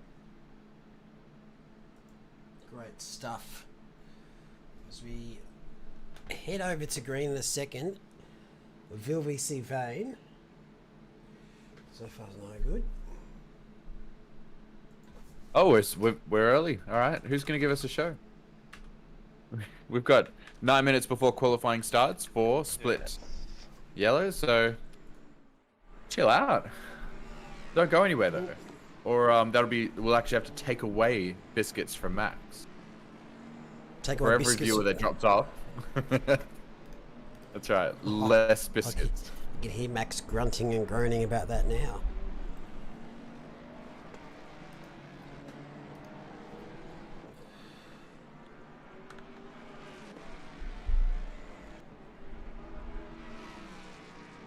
Ready for the blood. Who grabbed a drink? Who grabbed a drink? Surely. Actually, I do ask the chat. What beverage of choice do you have with you right now? If you don't have a beverage, also, why? Yeah, I don't have a beverage. I should What really are get one. you, Bender? I've just got water at the moment. Why does that not surprise me? So I'm gonna make a hot tea. You should have said There you go. rose water. Rose water. That sounds like That a would be Bender good. drink. Little umbrella in it, mate. I'm gonna grab a tea with some sugar. That's gonna be my drink of choice. But you know, that's to ease some of the clogging. Dare I ask? What do you got with you, Malik? Oh, Dare you ask? No, you don't. You don't want to ask. what do I have with me? Well, there's only one choice for that question, mate. And I'm not answering it because it's too obvious. I have the tears of everyone from last week. No, I've got Oscar. Yeah, the split green tears. Right, what have we got in chat here? Cup of tea. That is such a Get British everything thing, with you. Raggy. I always expect Spanish red wine, Pepsi Max, vodka, another red wine. Nice cup of tea for Alex. Sleepy time for Emily. I don't know if that's a drink, but if it is, I would like to see it. GNT there for Tarquin. Sleepy time tea god. Can't type. No worries, Emily. I think there's more than tea in your tea. Jameson whiskey there for Andreas. Even Sun has orange juice. Matt Powell has pineapple juice. Matt Powell getting bin. Corey Sweet has evening all. George Fowler has iced coffee. Honey Irish whiskey for camera. That sounds posh. who's having coffee at 9 o'clock at night? Me! Right fucking now! I'm immune to it though. Coffee at Why? work. Why not? I've got nowhere to be. I'm streaming. I'm not a 3-year-old child that has coffee and that keeps them up all night, mate. Scotch there for Reaper. G'day, Philippa. Dave Hill has coffee and he's at work. Quick gin before split green for sweet. You might want to make that a couple of quick ones. Johnny Walker Blue Label there for Bryce Meddings. You having that with Coke? You having it straight? How are we having it with some water? Oof. That's a bad night for Bryce Meddings. Or a very good night, depending on which way you look at it. Yes. I'm making a tea. Anyone want one? No, thank you. Anyone want a tea? No thanks. I Chat, don't drink anyone? I can pour some into an envelope and send it to you. Actually, yes. Then I want to see this. Yes, okay. Give me your address, you'll get it. Yeah, no worries. Lockbag 9999, Crows Nest, New South Wales. 2065. That Street. I tell you what, there's a lot of hate mail on that bag at the moment. Good old water there for Tharaga. Is that how you say Tharaga? Look, water's underrated. Oh, Raggy, I got an English breakfast and Lady Grey. Go make a cup of tea and come back. Unless you've got a kettle next to you. If that's the case, why are you fucking streaming in the kitchen? Wait, you don't stream in the kitchen? Look, there have been some stranger That's places my to stream problem. from, Mullock. What was that, mate? There's stranger places to stream from. I mean, Engs and 42, they stream from the bathroom. Yeah, true. Excellent. I'll stream from a hotel. Yorkshire tea is the only tea I'll take, thanks, mate. No dramas.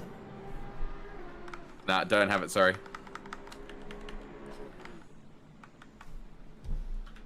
Whoa, shit, wrong button.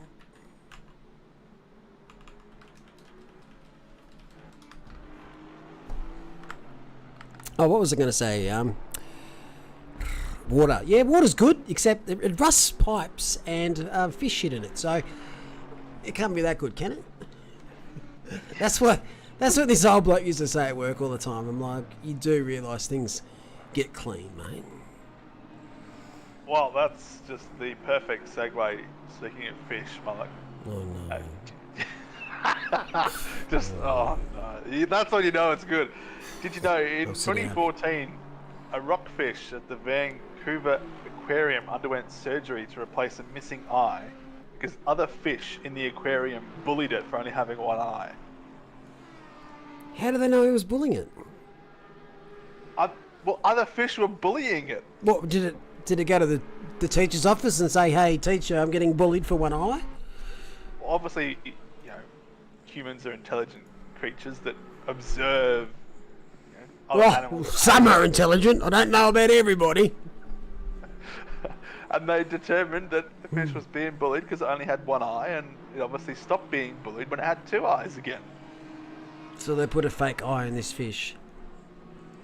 Yes. How? What about if the person noticing the bullying also had one eye? Maybe that's why it was assuming Look, it was bullied. you're asking a lot more information than I have. Maybe it only wanted one eye. Maybe it actually upset the fish more by transplanting an eye. Well done, me up. Well, that was interesting. Well done, Pat. A lot of tea chat going on in the chat room. My girlfriend has tea, and her favourite brand everyone always compares to dishwashing liquid, and I just don't get it. But so many people say that it tastes like dishwashing liquid. I want to know, why the fuck are you drinking dishwashing liquid to start with? Yeah. And That, how do you know it tastes like? Oh, that tastes like shit. Well, how do you know what the shit tastes like? No, I was about to say, how do you know that that's what dishwashing liquid tastes like? Or in your case, that's what shit tastes like? Have you tried it personally? I know what soap tastes like. Thanks, Mum. Oh, actually, shout out to my mum. It's her birthday today, so good on you, you old hag. Wow. Well, on that note, shout out to all the other mums out there, except for Veggie Powers Mum. Oh, only I can Shout say out that. to No, I love Mum. Happy birthday, Mum. Sorry I couldn't make it tonight. I had better things to do. I'll see you tomorrow. I don't think I've ever called her that. Well, I know she won't be watching. And if she was watching, she'd be laughing. Mate, the internet never forgets. Nah. Not at all. Clip and ship it. She'd just get scissors out. She wouldn't even know how to use a computer. Oh, she actually does. You don't have kettles in Australia. Why wouldn't we have kettles in Australia? Actually, we don't. We've got billies. Yeah, I just made my tea on my billy. No, see you later, Patrick. Alright, here's a question for the chat while we're still got about a minute left. What is the most expensive appliance that you've broken or embarrassingly broken in your house? I have dropped an actual hairdryer in a bucket of water. It wasn't plugged in at the time though. But it's not impressive because they're not that expensive. Microwave? Okay. In the bucket. I tripped over and I dropped it because I had a sore shoulder. Because I'm a special person. Turner Sim Sports has broken a microwave. I assume you put something in there that you shouldn't have? If so, what is it? Ooh, 65-inch TV with a Wii remote. You hear that all too often, don't you? The old Wii remotes come flying out of your hand. But that's expensive. People take the safety straps. I don't need one of those. And then later on, shit, I should have worn a safety strap. Yep. The problem is, Happens all to the start time. with, you have a Wii. That's the issue to start with. Vacuum cleaner. Ooh, that sucks. Get it? Ba-ding! Anyway, does breaking an air compressor count here? Yeah, why not? I guess so. Ultra wide with a headset. Ouch. Allegedly blew up a microwave. Allegedly. I wrecked my Marshall Jubilee head and cab. It doesn't count as an appliance, but that's expensive.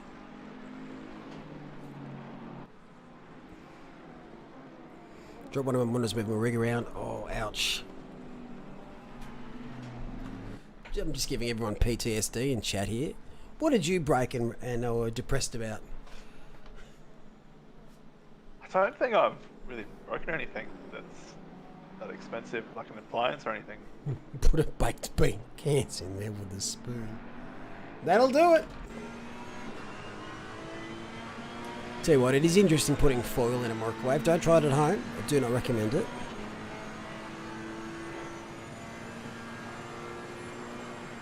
I don't know if anyone knows when they're a kid that they accidentally break something around the house and then they go hide the broken item so their parents couldn't see it. I remember breaking a vase of mum's once and I chucked it in the pond.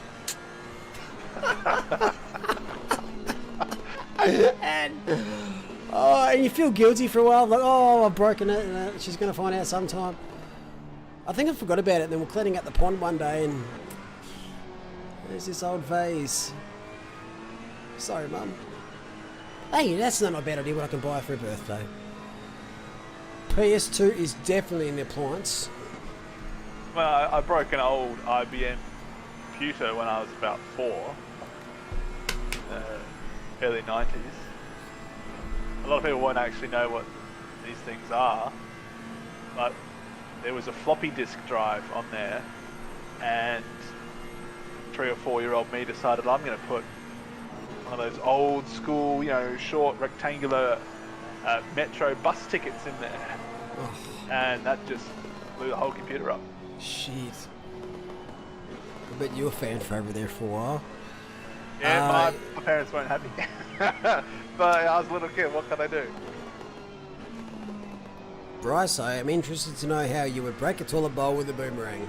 Maybe, were you trying to push something through the toilet? I think that's some questions and answers for another stream. Toasters seems to be the appliance of choice for the kids. They have killed 3 or 4. Yes, don't pull toast out with a knife.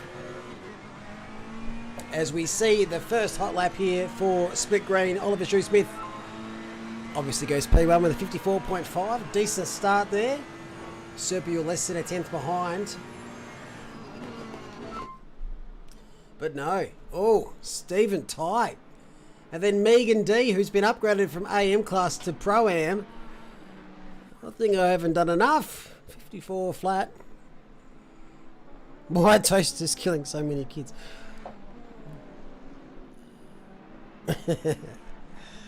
There was a guy I worked with who got so smashed he fell and smashed his face in the toilet bowl. The bowl exploded. He had to have a lot of stitch. That is a fair drop. That's painful. Whoa.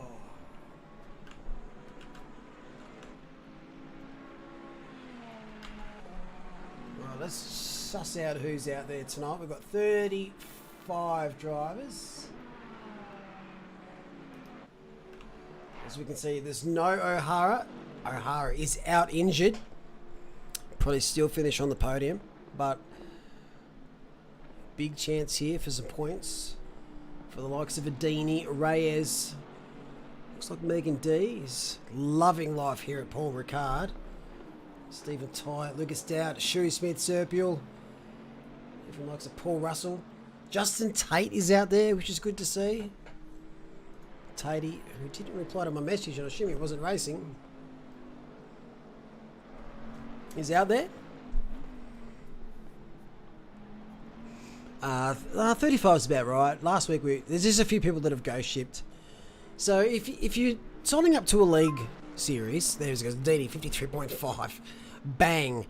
If you sign up to a league series, commit, or at least let the organisers know that you've changed your mind or you can't do it anymore. Don't just disappear. It's extremely rude, and it takes a lot of time for everyone to organise these things, and a little bit more respect to the league organisers wouldn't hurt, and to your fellow drivers who are actually relying on you to turn up as a teammate. A lot of people looking to get involved in this series, so please. Pleasant thanks.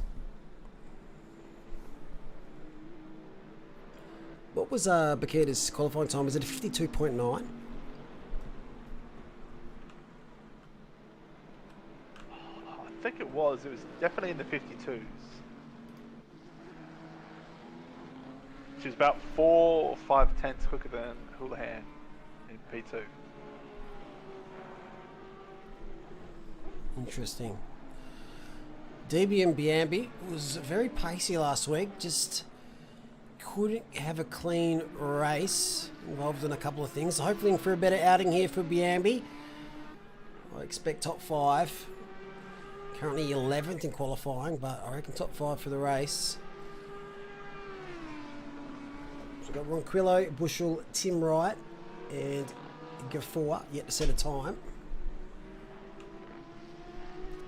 I think for the next sprint round, we're going to up qualifying to 15 minutes.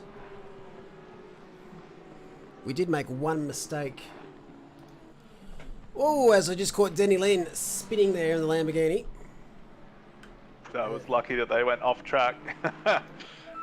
Gafour's got a time as Dini goes quicker another 10th, 53.4. Just Mark Bushell put the pressure on him here to get a time in. Yeah, so last week the super qualifying should have been 6 minutes. It was actually got 10 minutes. So the super qualifying, which is super hectic,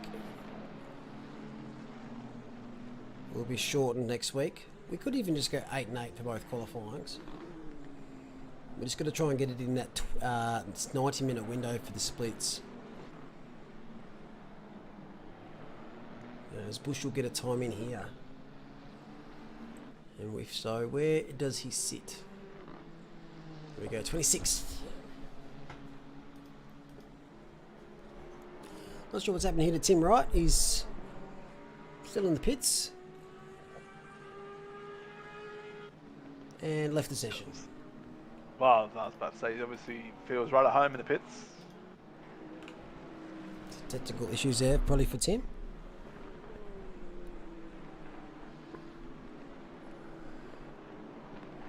So currently, Adini, D, Dowd, Shrewsbury's top 4.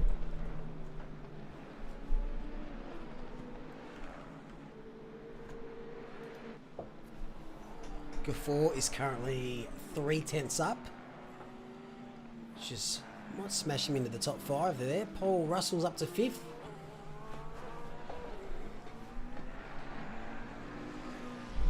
Where does Gafour sit? 5/10 up. This is a great time here. P3. Second row. Wow. Great to see. I've got a question for anyone in chat. Now that's the Switzerland flag. Why is the Swiss flag the only flag that I know of that is square? Does Benderfax know? 4/10 here, by the way, for Paul Russell. 3/10. Oh, what was that? BMW losing the rears there. Yeah. Not sure When if you he say improved. it's square, do you mean The actual like shape actual- of the flag. it's square? Okay. Yeah. No, Even I'm on not sure. Discord, its emoji is square. This qualifying is coming to an end. Cameron Ross in the Tank Slappers Porsche. 15th at the moment. Up a couple of tenths. Oh, here you go. There you go. Vatican's also with the square flag. Quick Google search. The But why? Swiss flag or Switzerland have to use a rectangular flag for the Olympic Games because it's an International Olympic Committee ruling. And they must also fly a rectangular flag as it's part of maritime laws that flags must be rectangular.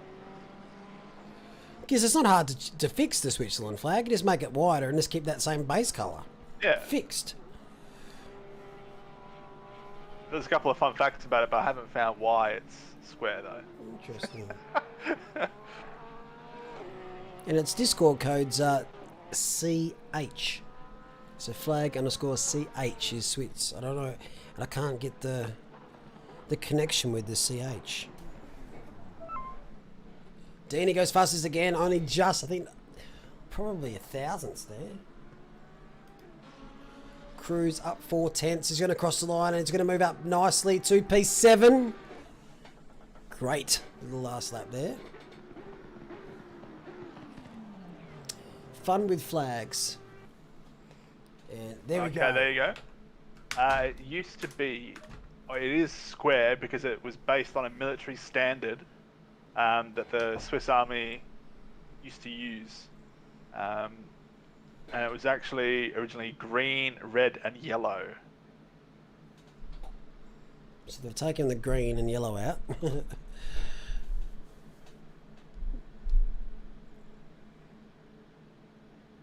There you go. It dates back to the times of Napoleon. Interesting. Oh yeah, I love flags. Just some random knowledge. What's your favourite flag out there? Oh.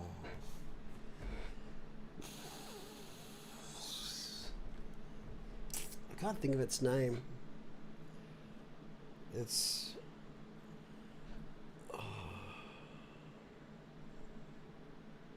No, I can't think.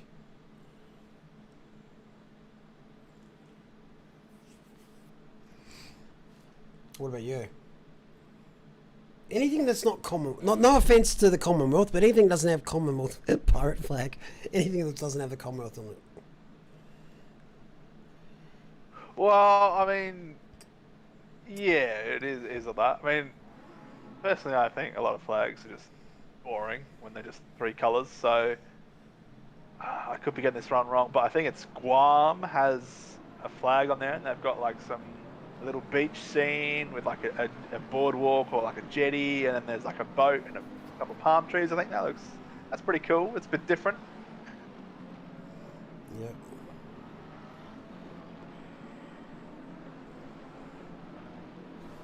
I like Albania's little logo. Oh, that's pretty cool. Angola's symbol is pretty cool, the trident on it.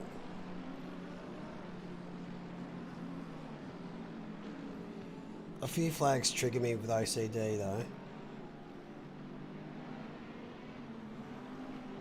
Yes, Firelord, that would be, I think, I want to say it's like, I was going to say Angola or something. It starts with A, I'm pretty sure, but there's one in like Africa that's got a kind of assault rifle on it. G'day, Elite.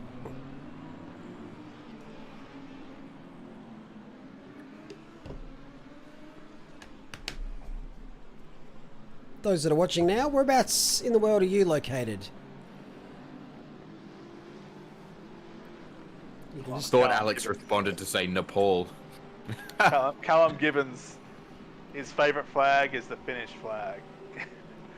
Mine's the checkered flag. Well, I think that's No, I take that back. Mine is the yellow flag. Is this what thrilling conversation you guys have been having while I've been gone? Is what your favourite flag is? Oh, look, mate, Basically. we talked Now- about a lot of things while you were gone. Is it anti-patriotic to not say your own flag? No, not at all. Okay, great. I hate the Australian flag. No, I'm kidding. Don't kill me. I thought Alex Bowen was responding to you saying what country you're in. You say Nepal, but no, he's talking about flags. Thinking Alex Bowen is from Nepal, 15-year-old Nepalese boy.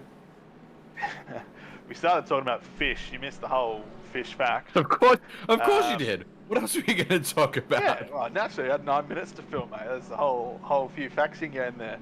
Anyway, Mullet then started talking about the Swiss flag because we had a driver who races under the Swiss flag, and he asked why it was square. So then we started looking it up. We started talking about flags, people's favourite flags, unique flags. Yeah, you can see how we got there. The worst looking flag in the game is the UK flag. Look at that abomination in the bottom right. I don't know what on earth that is. That. You know what the UK flag reminds me of? It reminds me of a poorly wrapped bow on a Christmas present. Yeah. The Union Jack is such an easy one to get right.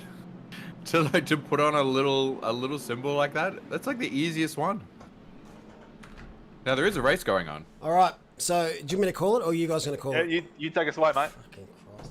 Rightio, let's do it. Split green, the final race of the night. 60 minutes of pure carnage. Look away now if you're under 18.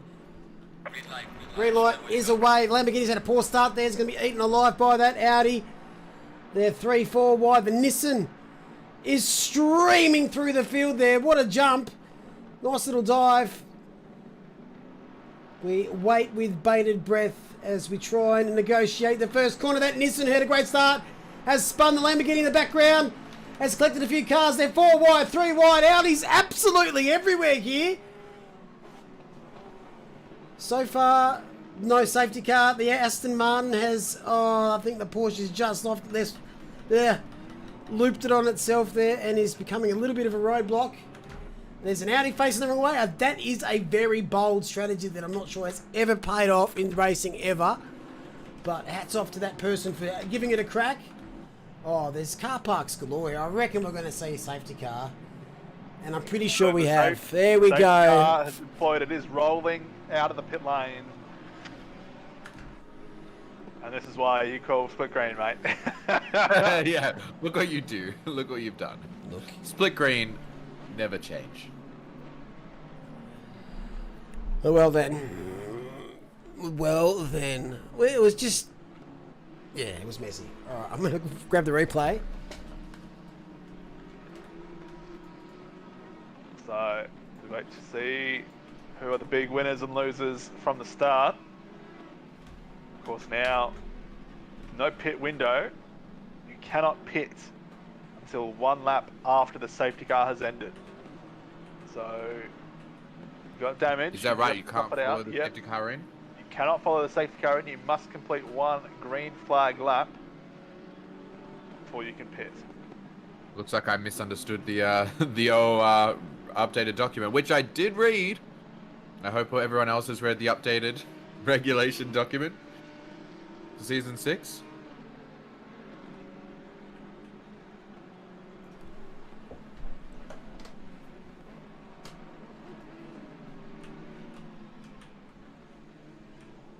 Alright, so who are the big movers and shakers of that first lap? Yeah, Who's up top? still, What are we looking at the moment? We're looking at 12 down. Yeah, still really waiting to we see saw, everything I updated. saw McLaren doing some good dives up the front at the very start. See that McLaren 3 wide gets up the inside of both of them at the front. Here we go. It's a car that gets sent to absolute Narnia here. Yep. And down here, it all kicks off. The late dive to the inside, 3 wide. That's never going to end well. Audi gone sideways. People trying to evade. 17 cars cutting the corner. Honda's off track. And Audi rolling backwards towards the inside. Audi. And yeah. And the Nissan, Aston, Jag maybe. They all just have a classic rear ender. You know, someone in front slams on the brake, person behind reacts too slow, they hit him, person behind them hits them both. Yep. Oof. Looks like safety car had been called by the time they were all bunching up around that that tight turn, that tight corner at the end. Oh, that's a good shot. Just every car a different direction.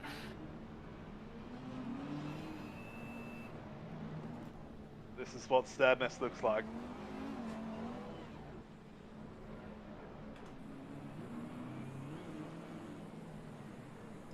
Audis just... Yeah, every not car sure. streaming down past you. Qualifying undone. When you're facing all the other cars, I'm not sure that's a winning strategy. Although it is better than being completely perpendicular to all the cars, covering half the track and just going, please don't sideswipe me, please don't T-bone me. Look like Parramatta Road. Yes, you just heard before. What have you got against Parramatta Road? No pitting under safety car. Safety car is coming in this lap. You can pit the lap after the safety car comes out. So hopefully only a little minor damage there. You know what that start reminds me of? It reminds me of, you know, clips you see on Dashcam Owners Australia for anyone watches that, and you just see people in front doing stupid things, and you think, what are you doing? Where are you going?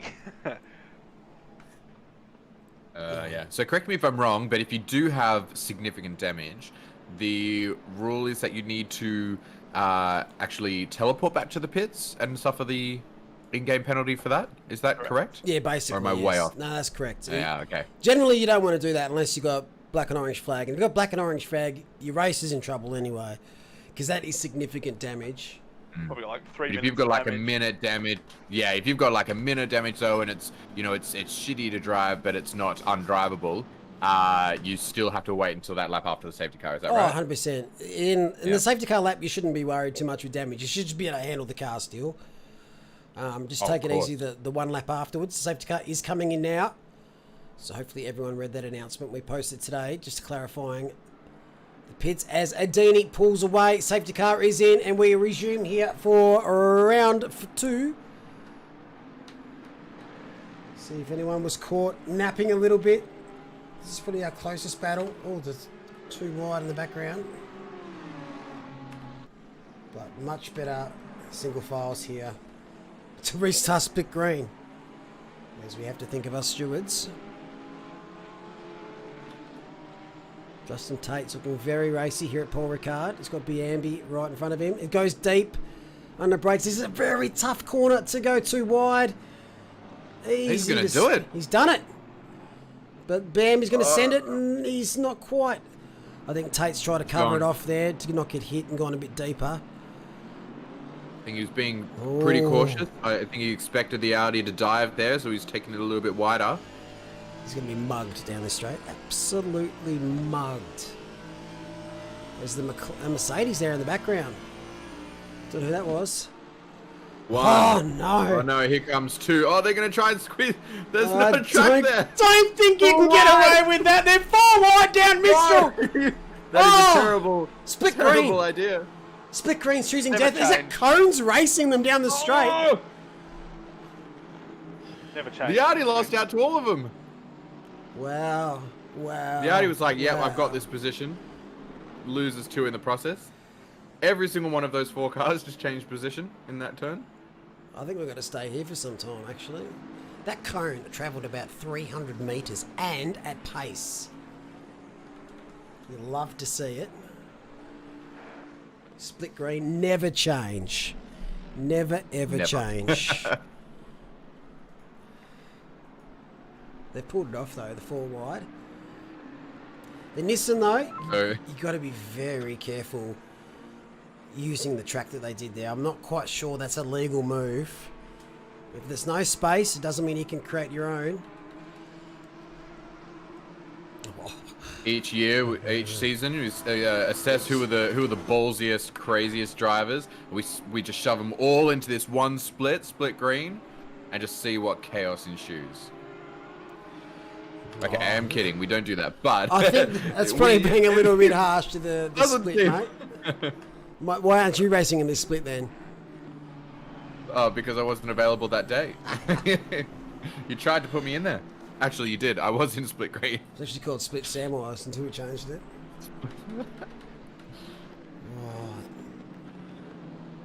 can't really look at the head at the moment. I'm pretty glad I'm not in there. Right, now the Porsche's under pressure here from a Nissan. Everywhere you look, there's just... It's not quite as... Oh, okay, here we go. 3 wide. Audi, Porsche, Nissan. Again? Yeah. They've sorted themselves out before the end of the straights. Very wide from the Porsche behind. Not even sure. Oh, it was an Audi. The Audi behind, taking it very wide. Almost certainly a track limit for them. Oh, nudgy budge. That is... And there's around. Oh, bang. Oh, Oh, bang. bang. Oh, Dead. Oh, fucking break! There's a fucking yellow flag! Oh my gee! Just, if you see a yellow flag, don't go into a corner at 4,000 miles an hour. Nobody's allowed to overtake you under a yellow flag. You can chill out. So many people don't know that rule though. They just ignore it and just gun it. It happens every single time. That's right. They didn't read the rules. You cannot pass under a yellow flag. So if there's a yellow flag, chill out. You don't need to stress. You don't need to try and throw it into the... Yeah. Oh, well. Not good. That Beamer got some good airtime though. Oh, navigating some pit entries. One of the cars leapfrogged another. I'm just going to find that replay. I mean, it's a bold strategy. In the words of Martin Brundle, you don't have a lot of grip when the wheels aren't in contact with the ground. Very wise. Very wise. Very, very wise indeed. Yeah, traction is limited. Maybe that person was just channeling their inner Doc. Roads, Right, that's right. bloody where we're going. We're going. We don't need roads. We don't need roads. That Beamer didn't need roads. And he knew the Merc was just the tool he needed to get him there.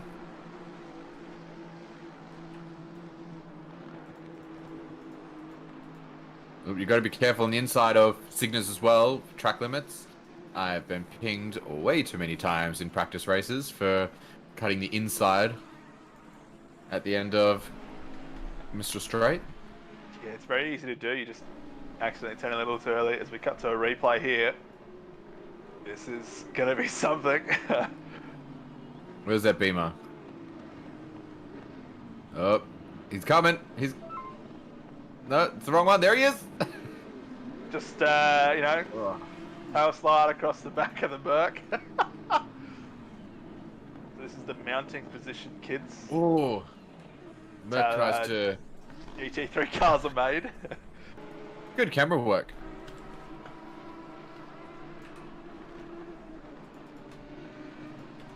Malik, you should be an action director. Give me a job for F1. They've got 4,000 cameras and they still can't get their broadcast right. I'm gonna say maybe you can catch the only side-by-side battle. I'm just going to flick to Lance Stroll. But we have to know! We have to know what's happening! That's right, even the commentators... don't even get me started. I was mad. There was one battle and that was it. I know I mentioned this last week, but I love all the sports editors. That's a very wide line by one of the cars there. I love the sports edits of last 12. Oh, they're like, amazing. it's Yeah. to start with. A meme was born. Saw one the other day. It was in the Floyd Mayweather, Logan Paul, or Jake Paul. I can't even remember which Paul it was. Their fight.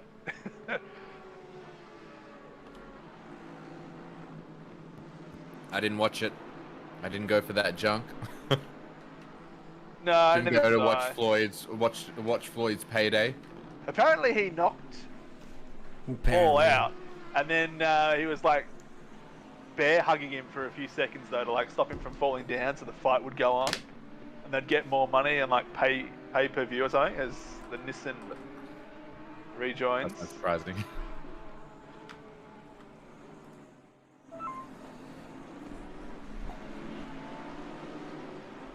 I agree 100%, Philippa.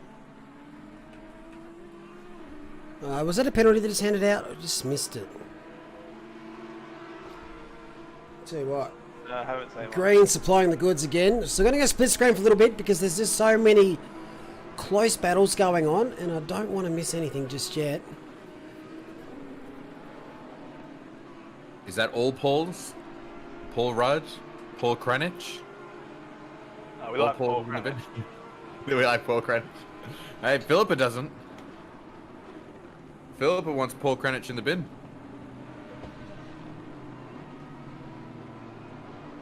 Paul Ricard.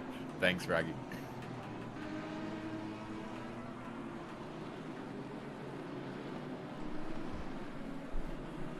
I think we're going to have to go over the camera.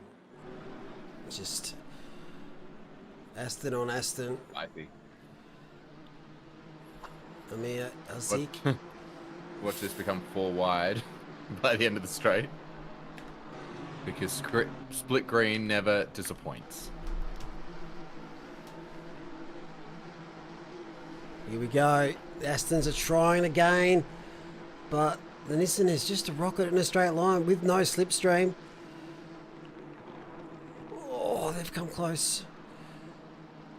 Lamborghini covers off. Oh, the teammates nearly bin it into each other. One of the Astons had to bail out quickly.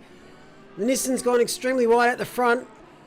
Lamborghini's suffered the most there, dropping a position. But it's not Little over bump and yet. grind.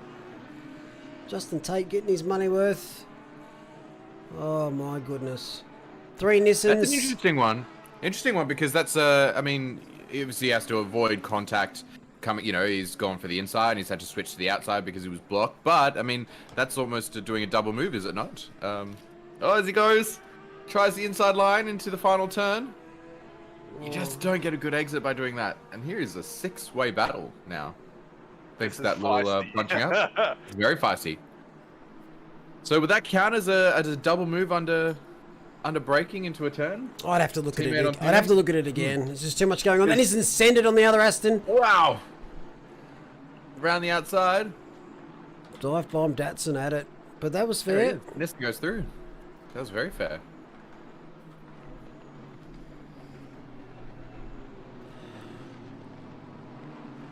Yes. Definitely spicy, this part of the race at the moment. This is the battle for, it looks like 11th position.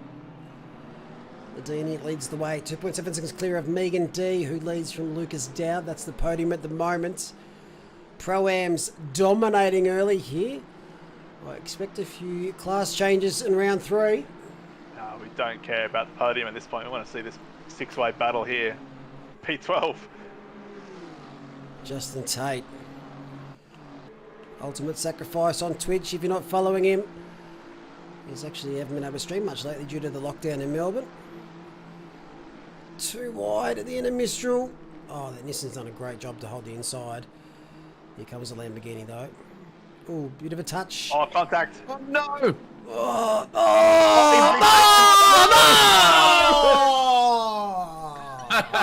Oh, wow. Oh, you saw it coming. 4 cars, teammate and two Nissans all at once. Look Just green. the slightest touch has caused major headaches there for that pack. You recorrected him at first and then smacked into someone else. But again, it's the other cars coming in hot when there's contact, and sometimes you just got to do some defensive driving to avoid that stuff. But oh well, that's racing. So goes on. Philippa in chat asking, how does every minor tap turn into a pile-up? Oh no! Not sure. Tell you what, it's been that way this race. I am absolutely loving it, and I am 100% here for it. ACC ping pong. Imagine if cars reacted that way in real life.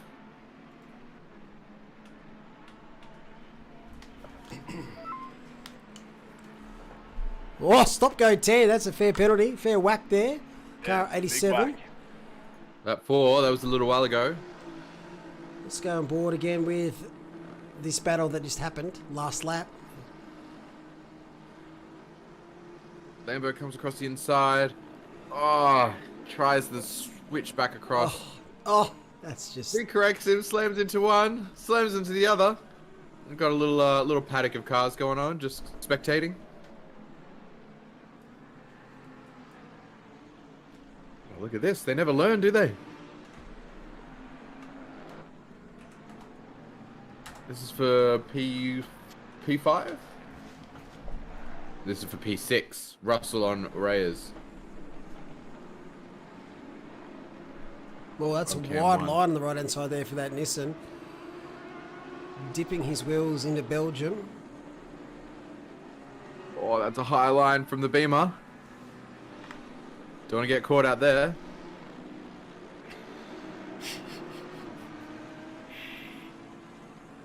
Yeah, don't look away now.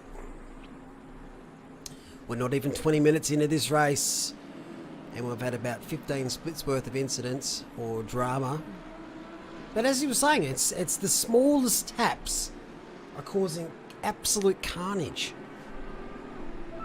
You watch, the first rain race for Split Green is going to be superbly perfect. No incidents. Oh, I reckon. But that's normally what happens with the wet races. Everyone's a little bit more cautious. They don't want to lose the car on their own, and it just extends across the whole splits. Hyper in chat saying there should be some bonus points on offer for whoever causes the biggest crash. So maybe just bonus points for the for the split that gets the most penalties. So you've got the split that has the most views. Oh, here we go. Split with the again. most penalties. That McLaren so- is going to get cleaned up here. There we go. It's change of position. That's Russell up into P6. Or is it? Just got it done. Yes, it is. He got it. Haven't seen much Honda action today. I'd look at the top We haven't speed seen there much for Honda Honda, action but altogether.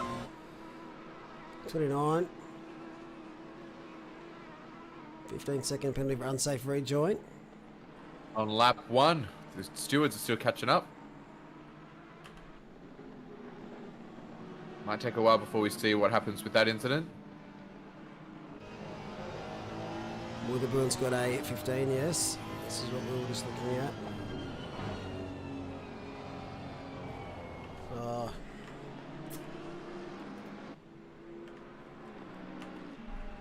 Reyes. Weatherburn currently P14. We'll lose. Oh, actually, that'll be quite a few positions. That could be about 10 positions, actually. 15 seconds as it currently stands. We'll go back to this one. Looks like Jacob Weatherburn's really putting the pressure on here on Fluke. Or Fluke.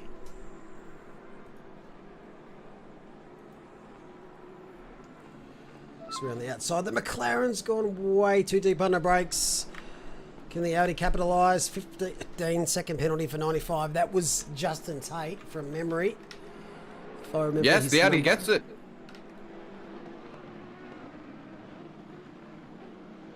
That was a great move around the outside. Capitalized on that compromised line from the Macca.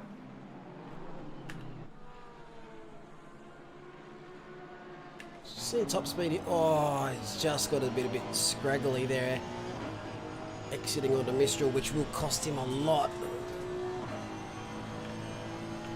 To watch the top speed for the Honda, you have to go into the HUD because it doesn't have a speedo because it's a stupid car. So how does a Honda sit? 275. Will it hit 280? It should do. No. Garbage car.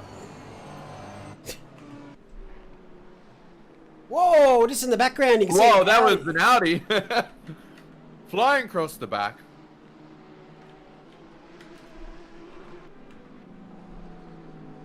That Audi brake? It didn't look like it. Only it's hot.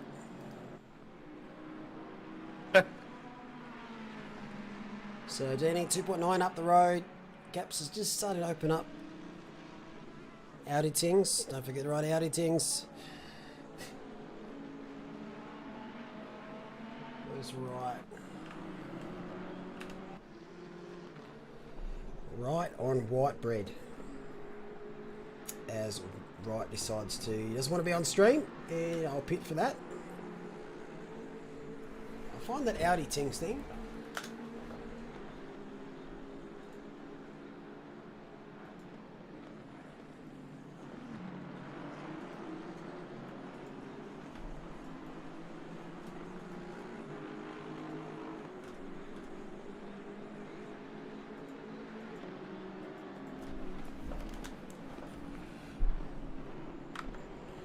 This is what happened to the Mistral. Pretty too much curb. Steering angle. Yep. Snap. See you later. So much runoff though here at Paul Ricard. Damage done except to the tyres, and there you go.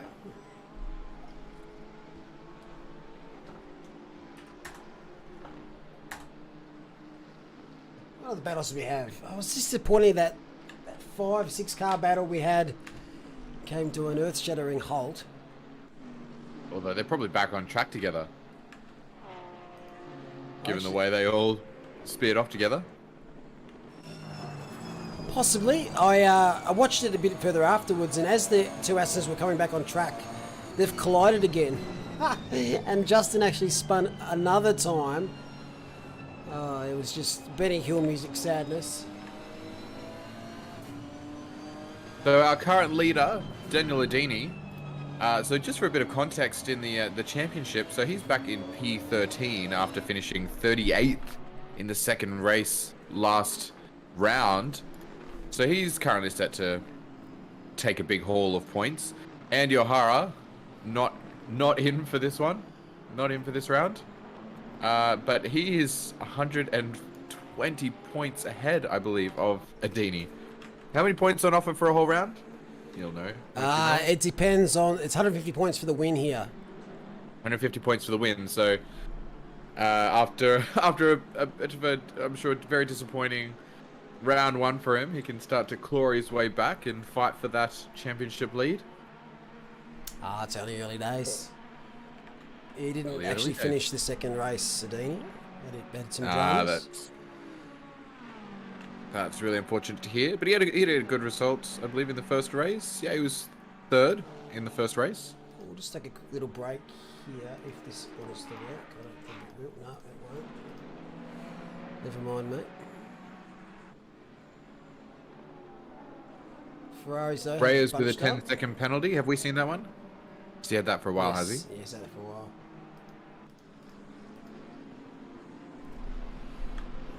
Split green won't work.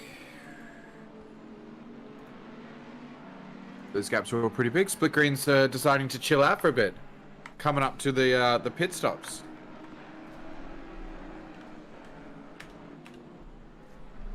Gives us a chance. Hopefully this button works this time. There we go. This is Split Green Championship standings.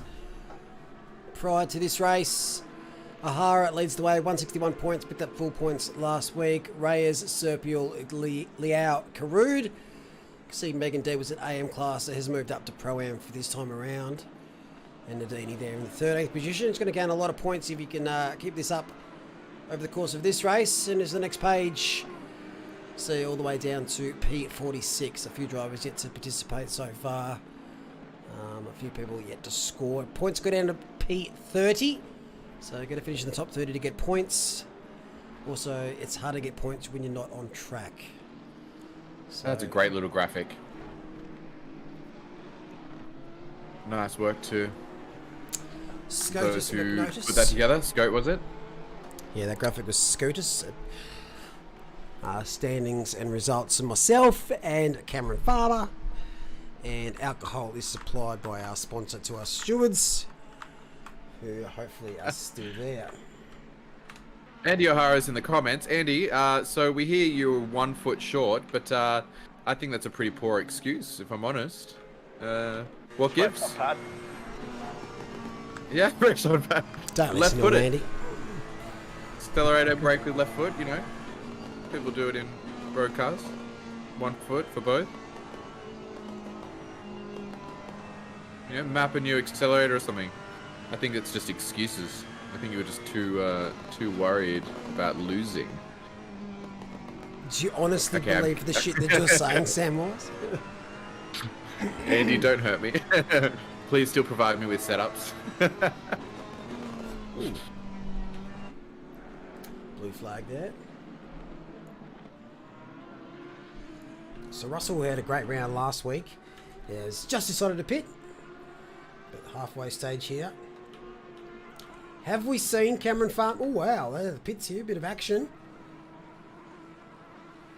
Have we seen any drive-throughs? Oh, sorry, 10-second penalties for speeding in the pits yet, Cameron Farmer?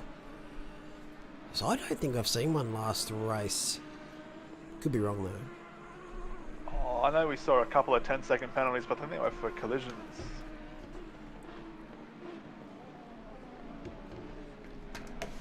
The Garbage Man, who's joined our steward team this year. Big thank you to Jason.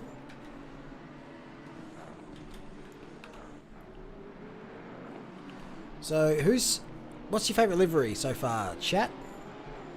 Over the first 2 rounds, what have you liked the most? Now, this is your favourite. Don't say the ones you don't like. Just say the ones that you're a favourite. That's right.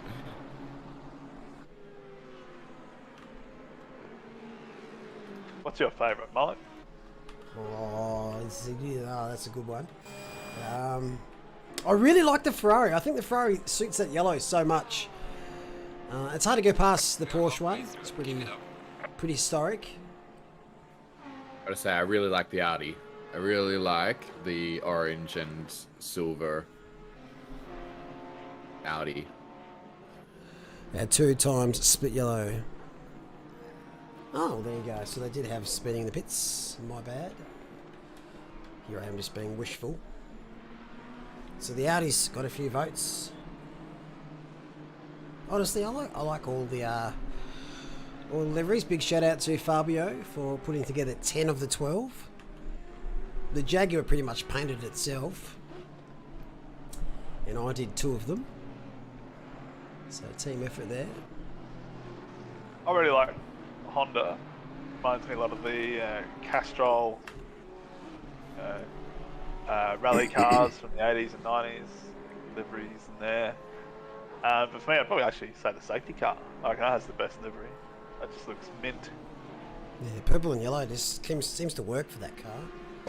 It just goes so well. Yeah, Castrol Honda. Definitely a nice look. But yeah, I'm all over that Audi. It looks nice. What have we got in the comments?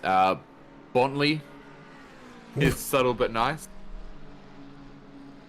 There's no livery you don't like, says Cam Farmer. Well, that's very nice of you, I guess. But I think that's a lie. There has to be one livery that just rubs you the wrong way. If a livery upsets And you, O'Hara- you've probably got bigger issues in life, eh?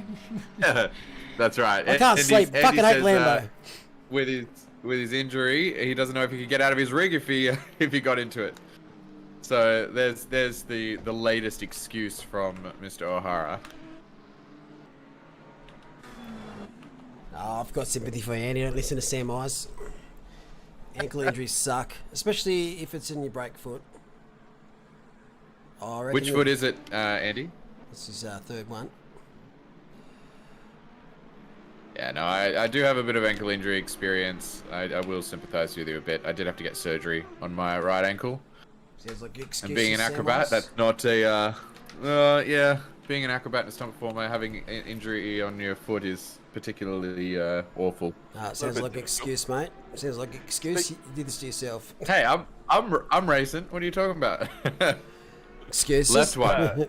So you mean you Nice still little- got your right foot braking? What are you talking about? Nice little segue there, based on surgery.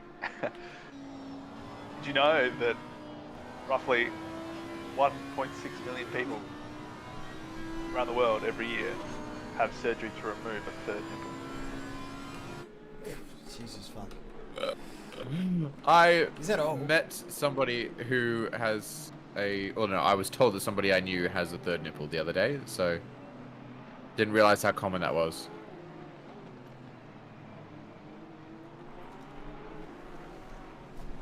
No, learn something no new every discriminating against 3rd nipples.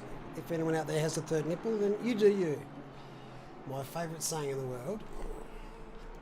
Not. So here That we are, Aston is Swiss going to get devoured. Brashtor. Maybe. Oh, no. No, they're going to pull out of the slipstream.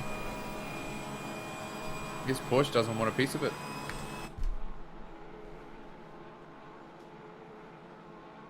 Running a lot more wing by the looks of that. Barstold, our only Swiss driver, I believe, in this split. As we see Josh Whitebread, Bois, done the loopy loop in the BMW.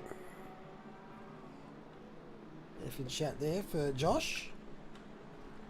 Good rejoin. So Megan, Cameron Ross, Mark Bushell, Benjamin Carude, and Bernie Ronquillo are yet to pit. They're the only 5 as Megan pits right now. Reyes has served his penalty in the pit stop. So he's back down in P11, which will probably correct to P6 from where he was he 3rd? I think he was 3rd when we went into the pits. Am I wrong? I'm hoping. Most of the time, but am I I think wrong? this time you got it right. I think he might have been right. It was either third or second, so he's dropped a couple of positions. No, it's definitely third. Megan was That penalty. P2. Yes. Oh, so 4 positions to be gained. So in that case, because Megan still hasn't pit, so that'll be potentially P7 for Reyes. Well, there we go. D, Sorry. Ross, Bushel, Current, all pit. Ronquillo. Well, here we go. Last one left.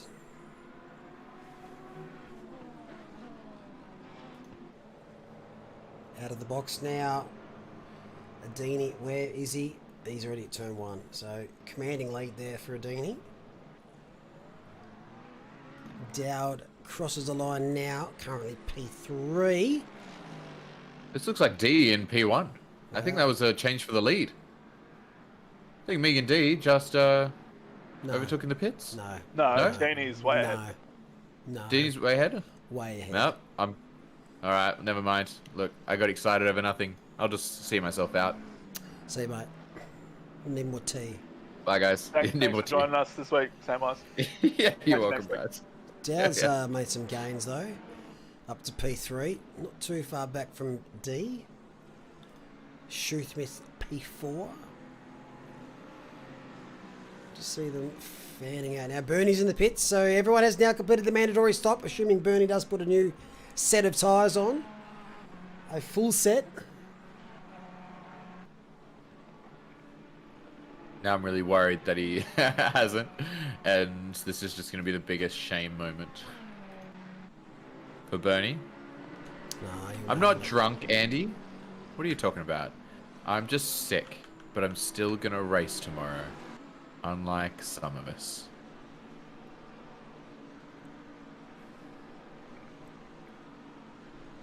I think about 50% of my commentary life is just giving shit to Andy O'Hara. Yes, and I think 50% of your commentary life you probably need to get in the bin. Leave Andy alone. Wow. Let them be injured. You should be happy that you're not racing against him, mate. Look, that's fair. That's Houdini, not 53.8. untrue. 53.8. Didn't Bakita do a 53.5 or something? Yeah, I feel like she did. it's probably true. 53 in race pace, awesome.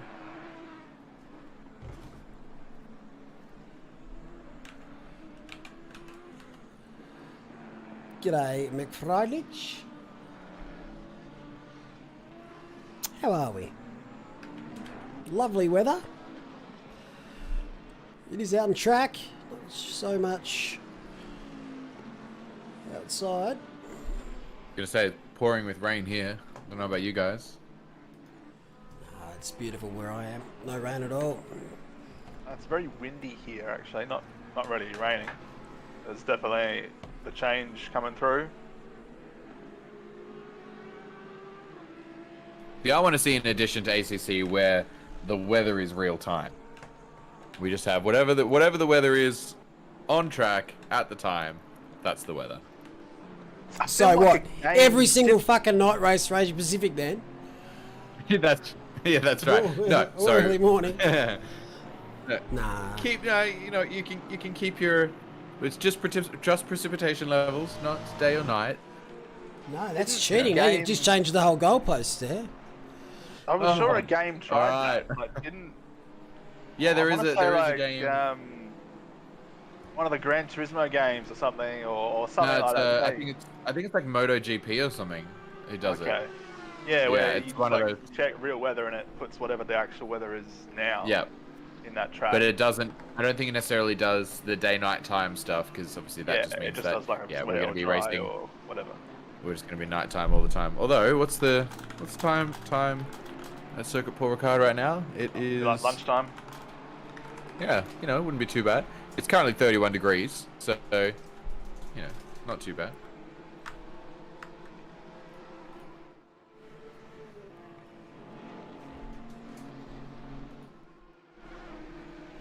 Yeah, 2 p.m. in France, so pretty on the ball actually. It's 2:26 p.m. currently in France, 2:44 p.m. in game. Couldn't get much closer than that.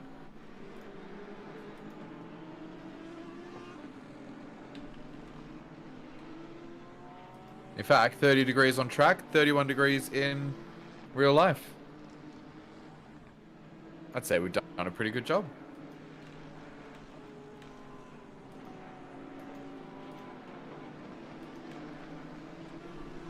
What did Russell get a penalty for, says Dave? That was for colliding with Bottas at Imola.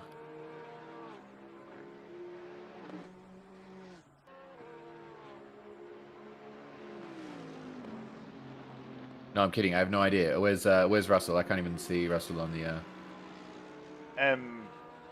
Bushel, perhaps? Is that... I mean, I don't know if they...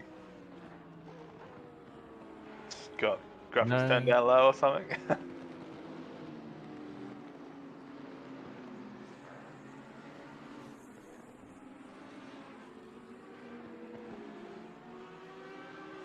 Oh, Russell Reyes. Okay, that's why. Oh, right. Russell that was Reyes. ages ago. Yeah, it was a lap 1 penalty, I think it was. Something really early on. I actually don't know what it was. As we can see, a crash going on car in the background there. That was a little interesting. Just yeah, what was there? It was just is that a Bentley stopped on the track, was it? Or a Nissan? Not sure. Have to see it again. Like, going back to the weather thing quickly. At 7 in chat says golf games do it. Well, there you go. I suppose that makes the most sense. I mean, golf actually, is all about weather. Yeah, that makes sense.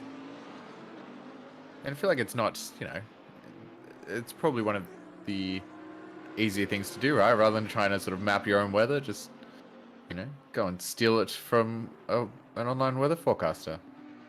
It's like the lazy way of building your weather mapping for a game. Somebody in comments, somebody might know what Russell Reyes got a penalty for early on in the race. Because I do not. Reyes was for a collision on lap 3. Thanks, Firelord. Also, is that your birth name? Firelord? Who your parents gave you? Pretty cool name. Pretty cool name, I've got to say. We're going to name this one Firelord.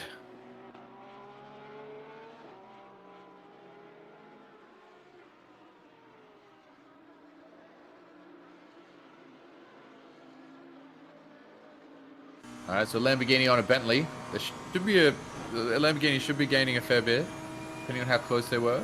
About half a second. Bentley's quick in the line though. Won't snag him at the end of the straight.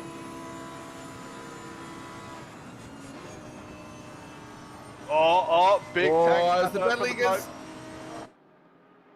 And Lambo's going to go for a dive. Oh, it sent it. Oh.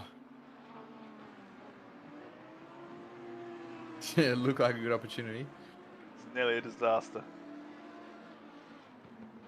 I said earlier, the Lambo doesn't need to brake at the end of the straight. I think some people still do, but it has quite an advantage through there because of that. You can gain on people quite a lot, but you have the negative of getting swamped up the straight before that. So.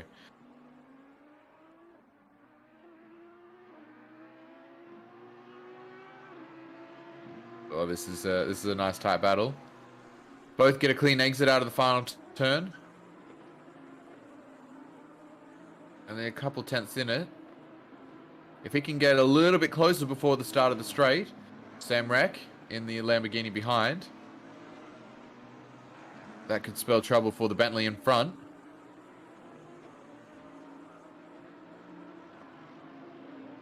Serpil is no slouch though. He's going to be pushing as hard as he can to make sure he has a gap before hitting the straight. So far, so good for the Lamborghini. It's all going to be about this exit here. Lamborghini's very close. How does the exit go here? No oversteer. Oh, a bit wide from the Lambo. Losing a bit of time there. He's going to have to go wide onto Mr. Straight, but they both do. So probably not the advantage that he wanted. He was a little bit closer. I don't think he's close enough. No, he wasn't. He was close enough before coming onto that turn onto the straight, but they both went a little bit wide. They're both a bit worried. Oh, this is that really awkward spot where you're like, do I try something? Am I crazy enough? No. Take it easy. Live to fight another day.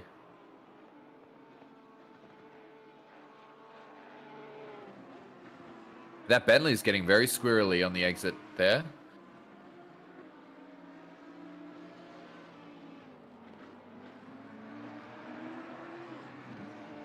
Samrek's a good racer. There's going to be a hard battle for Serpule. Stay in front.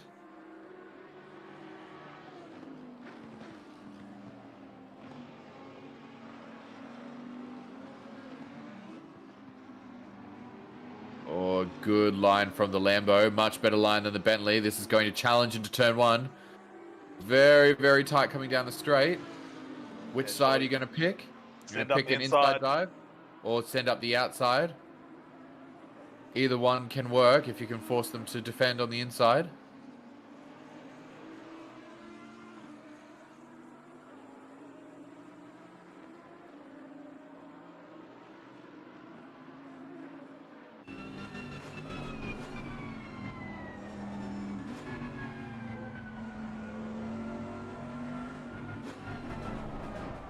Very different lines into there. So here, same as last time, very close here, but how are their exits? Over the curb a little bit for Samrak. Yeah, Rex pulled it in really tight there. No oversteer, really clean. Both of them stay on track this time, and he is, what is that, 0.1 behind?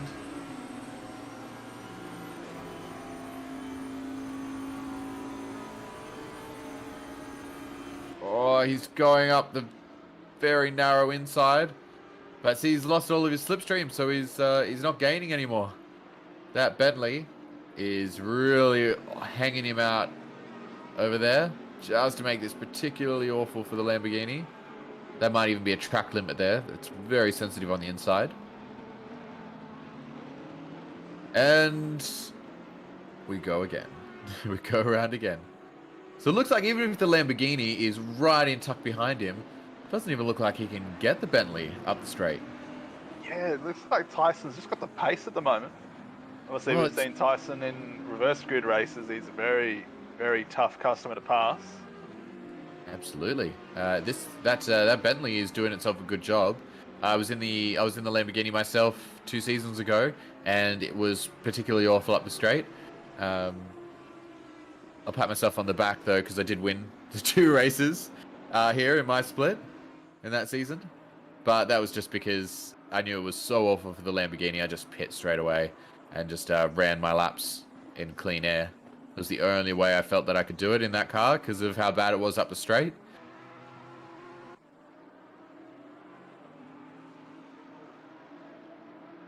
Yeah, close again. Trying to unsettle Serpule by having a bit of a look up the inside. See the different lines they take through here. It's quite... Actually, they took it almost identical that time. Yeah, well, I know what you mean. Like the last couple laps. Yeah, they've been so different. Given up a fair bit of time, but it seems to be working for him. Well, I think he's just... Yeah, his car's solid down the straight. I mean, we were even closer than this at the start of... So unless Samrak gets a significantly better exit, I think that's the only way he could actually make a position stick. He's going to do it again. He's going to go up the inside. He's going to lose that draft, lose some of that speed, and he's going to get pushed right to the inside by the Bentley, and we're going to go again. Bentley's going to shoot out to the outside right now, try and hold it. The Lamborghini's probably going to get it. Finally, Samrak through into P10. He's just that little bit later on the brakes this time around. He may not have... Oh, he was on the inside, so he would have had to brake. But yeah, the Lamborghini's very comfortable through there. You can shift down and take off the accelerator, but not have to brake at all. And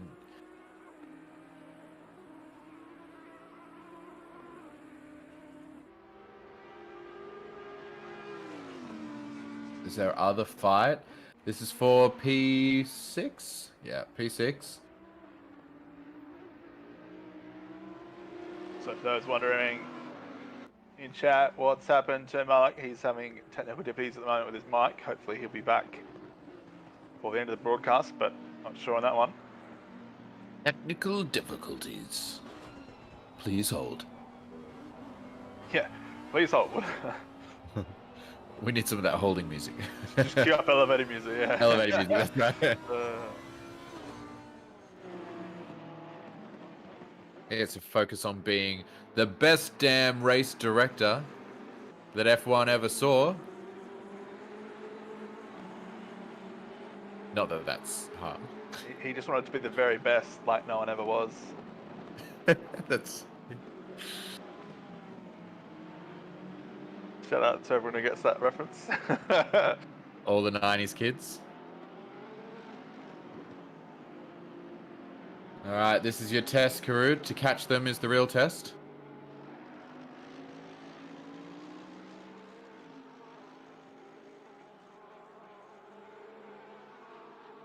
Very, very quick side note. I had someone look at me like really weird the other day as if I had like 4 heads.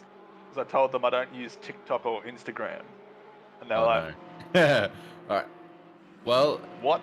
But we could see this battle here. Ben up the inside of the beamer. Just about gets it done. Up into P15. There we go. Clean, easy. Or is he going to shoot it a little bit too wide? No, he holds it. Nice work from the Porsche.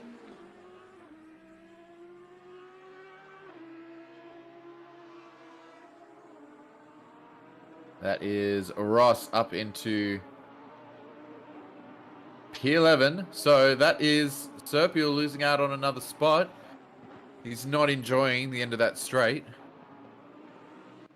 Yes, this is Cameron Ross. Not to be. Cameron Ross has some good pace. Not related to Braden Ross. Thanks for clarifying that. That's right. I've asked that question a few times myself. Now, Ross was nowhere to be seen when Rek and Serpio were fighting, so has he got some good pace going on, does he? Is he going to catch Sam Rek? We're going to see a good battle between Lamborghini and Porsche. Not sure. Could be the old RKO out of nowhere. Yeah. What do we got? Jones. Under pressure. By Bucktold? Beachtold? Baketold? Bucktold? I don't know. What do you reckon? Am I completely obliterating that name? I'd say Baketold. Baketold, that's your bet?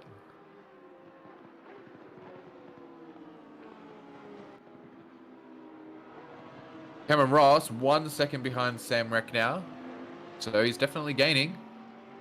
Putting a bit of gap between himself and Serpio. As we jump up to battle for P6.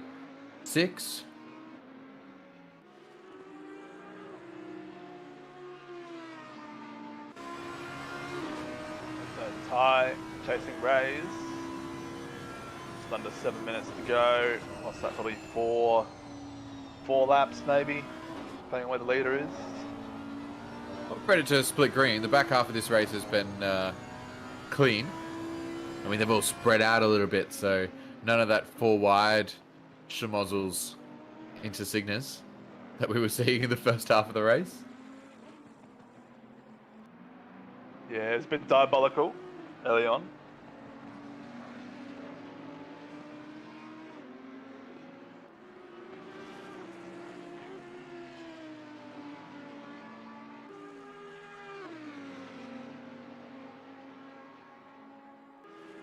So Russell with that 10 seconds. Russell with that 10 second is worth. That's about 3 positions worth, judging by the current gaps. Yeah, it looks like Stephen would get Russell on penalties there. It's pretty close. He's got about 1.5 seconds. Yep. Margin at the moment. So back to P7 based on the current standings, assuming no challenges. Of course, never know what the final standings are until it's all said and done. Or no one else picks a drive-through up, as AMB has just picked one up. P9, that is going to hurt. See, that's the thing about having to serve the penalties. It sort of eliminates your ability to get a good result from a post-race if you want to challenge any of your penalties. Oh, you can still challenge them if it's deemed appropriate. Then If you've already served it and you're on track, Yeah, you'll just get 15 seconds, whatever it is, removed from your race time. And go up those positions. Is that right? Yeah. Okay. Well, everyone seems to be picking up drive-throughs now. Caro's just got That's one. right. And so has Tyson Serpiel. So 3 of them now. it's all happening in the last 5 minutes to go here. Obviously, quite a few drivers on 3 warnings already. Oof. Serpiel is not having a good final 10 minutes of this race. Couple of positions lost. And a drive-through penalty. As Cameron Ross is now 0.7 behind Rex, so it's coming true.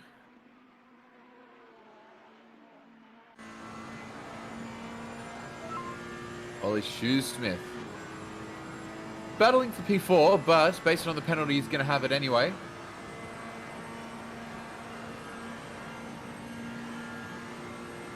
Yeah, I mean, you still like to pass the guy on track anyway. But the Past same him, team, then, you know. might be better team orders, who knows? Absolutely.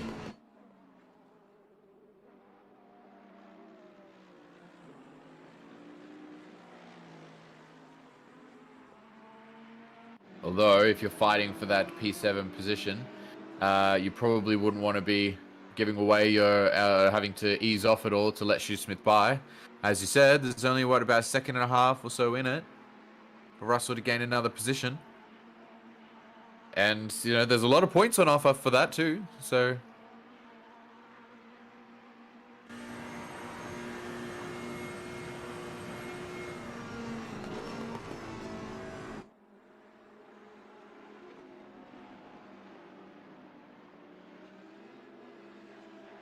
I wonder if Tyson, I'm pretty sure he'll have to serve the penalty, the drive-through before the end of the race. I don't think he has enough laps left to cross the line and just have it added post-race.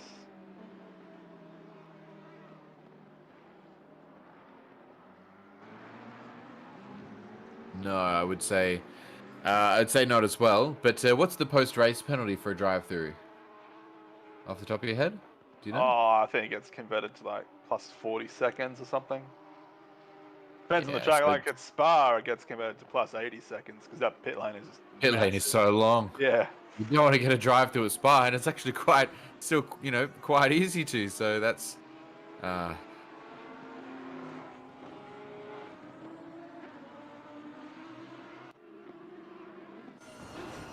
we go.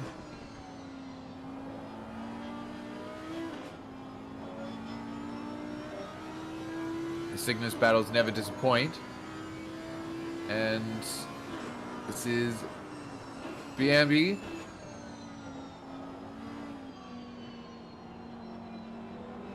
Very close on the back of Fluke. Oh.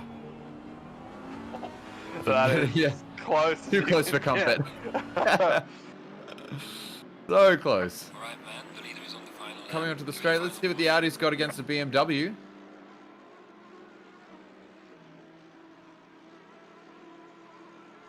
Oh, and you know what we missed? We missed the Ross and Rec fight. Looks like Sam Rec's now 2.3 seconds behind, so something's going on there. Here comes the Audi. Yep, squeeze him tight. Shoot to the outside last second, which he'll do. Throw it around the outside, and he completes it. Very, very smart move. That is very, brave. very clean and smart driving from BMB to get that move done. As we said, that is an interesting line.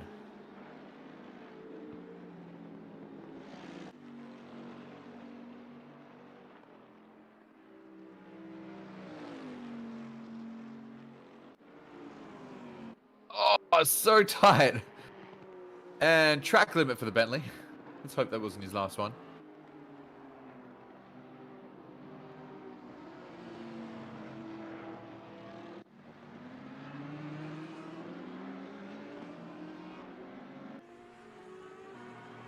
So, BMB, like yeah, really getting away.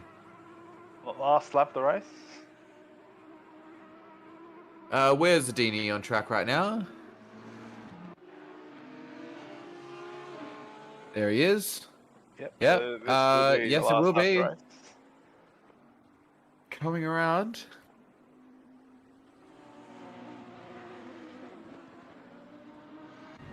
we go. Final turn for Daniel Adini, who is going to pick up the win for Split Green for round 2 of season 6.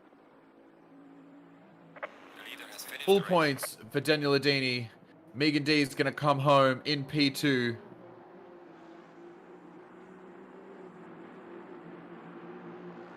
And Dowd is going to follow in behind in P3.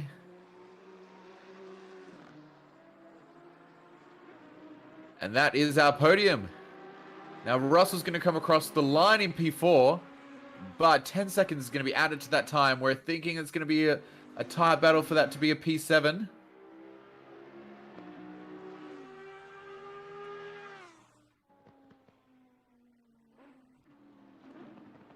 Shoesmith in 5th, Reyes in 6th, Ty in 7th, Gafford across the line. Cameron Ross, who in the last 10 minutes has done a good 3 overtakes. Great pulling up the field for Ross in the Porsche. Oh, I reckon Stephen Ty's Oh. missed out by like a few This is- hundredths of a second there. This is Sam Reck coming across the line now. Ross came across the line, a good 15 seconds ago. That must have been something happened to the Lamborghini driver. Yeah, it could have been fuel saving, perhaps. Maybe. I mean, that much time loss is just, yeah. That's pretty significant. Serpule, after serving his drive-through, comes home in P15. This is a drive-through has been converted to... I can't even see what that is. What does that say? It's a bit blurry on my screen.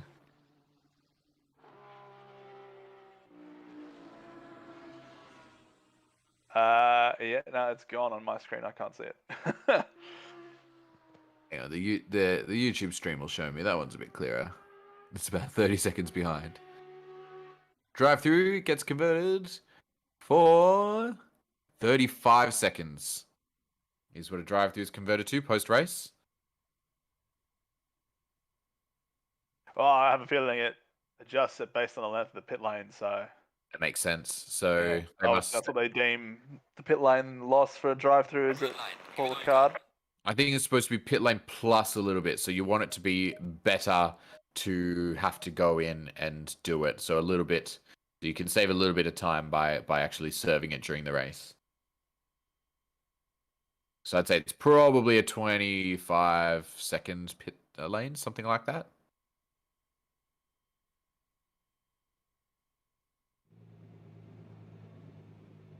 All right, so P1, Adini, Megan D, P2, Dowd, P3, Shoesmith, Reyes, Russell. We've got P1 for Pro-Am is D, Dowd second, and Russell in third. And Am class, Fluke from White from Baketold. That is the standings for round 2 done. Paul Ricard for Split Green. Mullock's still without his microphone. Give us a little mouse twirl. There he is. Yeah, there it is. I see this mouse. Yep. So, there you go. So then we heard the drive-through was 30 seconds. 5 seconds was from something else. Oh, okay. There we go. So that is it. We're done and dusted for the night, guys. Great work, everybody, for Poor Card Round. Where are we next time, Bender? Look, mate, you're asking the wrong person. I don't do practice. I don't know where we are. I just roll up 30 minutes before and drive it around. Right. We are in Zolder for Zolder, the there you next go. round. But of course, we are coming back tomorrow night. Jamie Saxon, Mitch Hobbs, and possibly Raiden Ross, I believe, as well. Raiden will be Ross. visiting for a while. They'll be That's right. commentating on that. And of course, we've got EU and NA coming up Thursday as well. So plenty of racing still to come. That's right. Tune in tomorrow for some more great racing. Are you in one of the splits tomorrow? Yes, I'll be Bender? racing in Split Blue. Fantastic. All right, we'll see you all tomorrow for Split Blue and Split Red. And then next week for Zolder. Thanks for tuning in, everyone. Have a great night. Thanks, everyone. See you next time.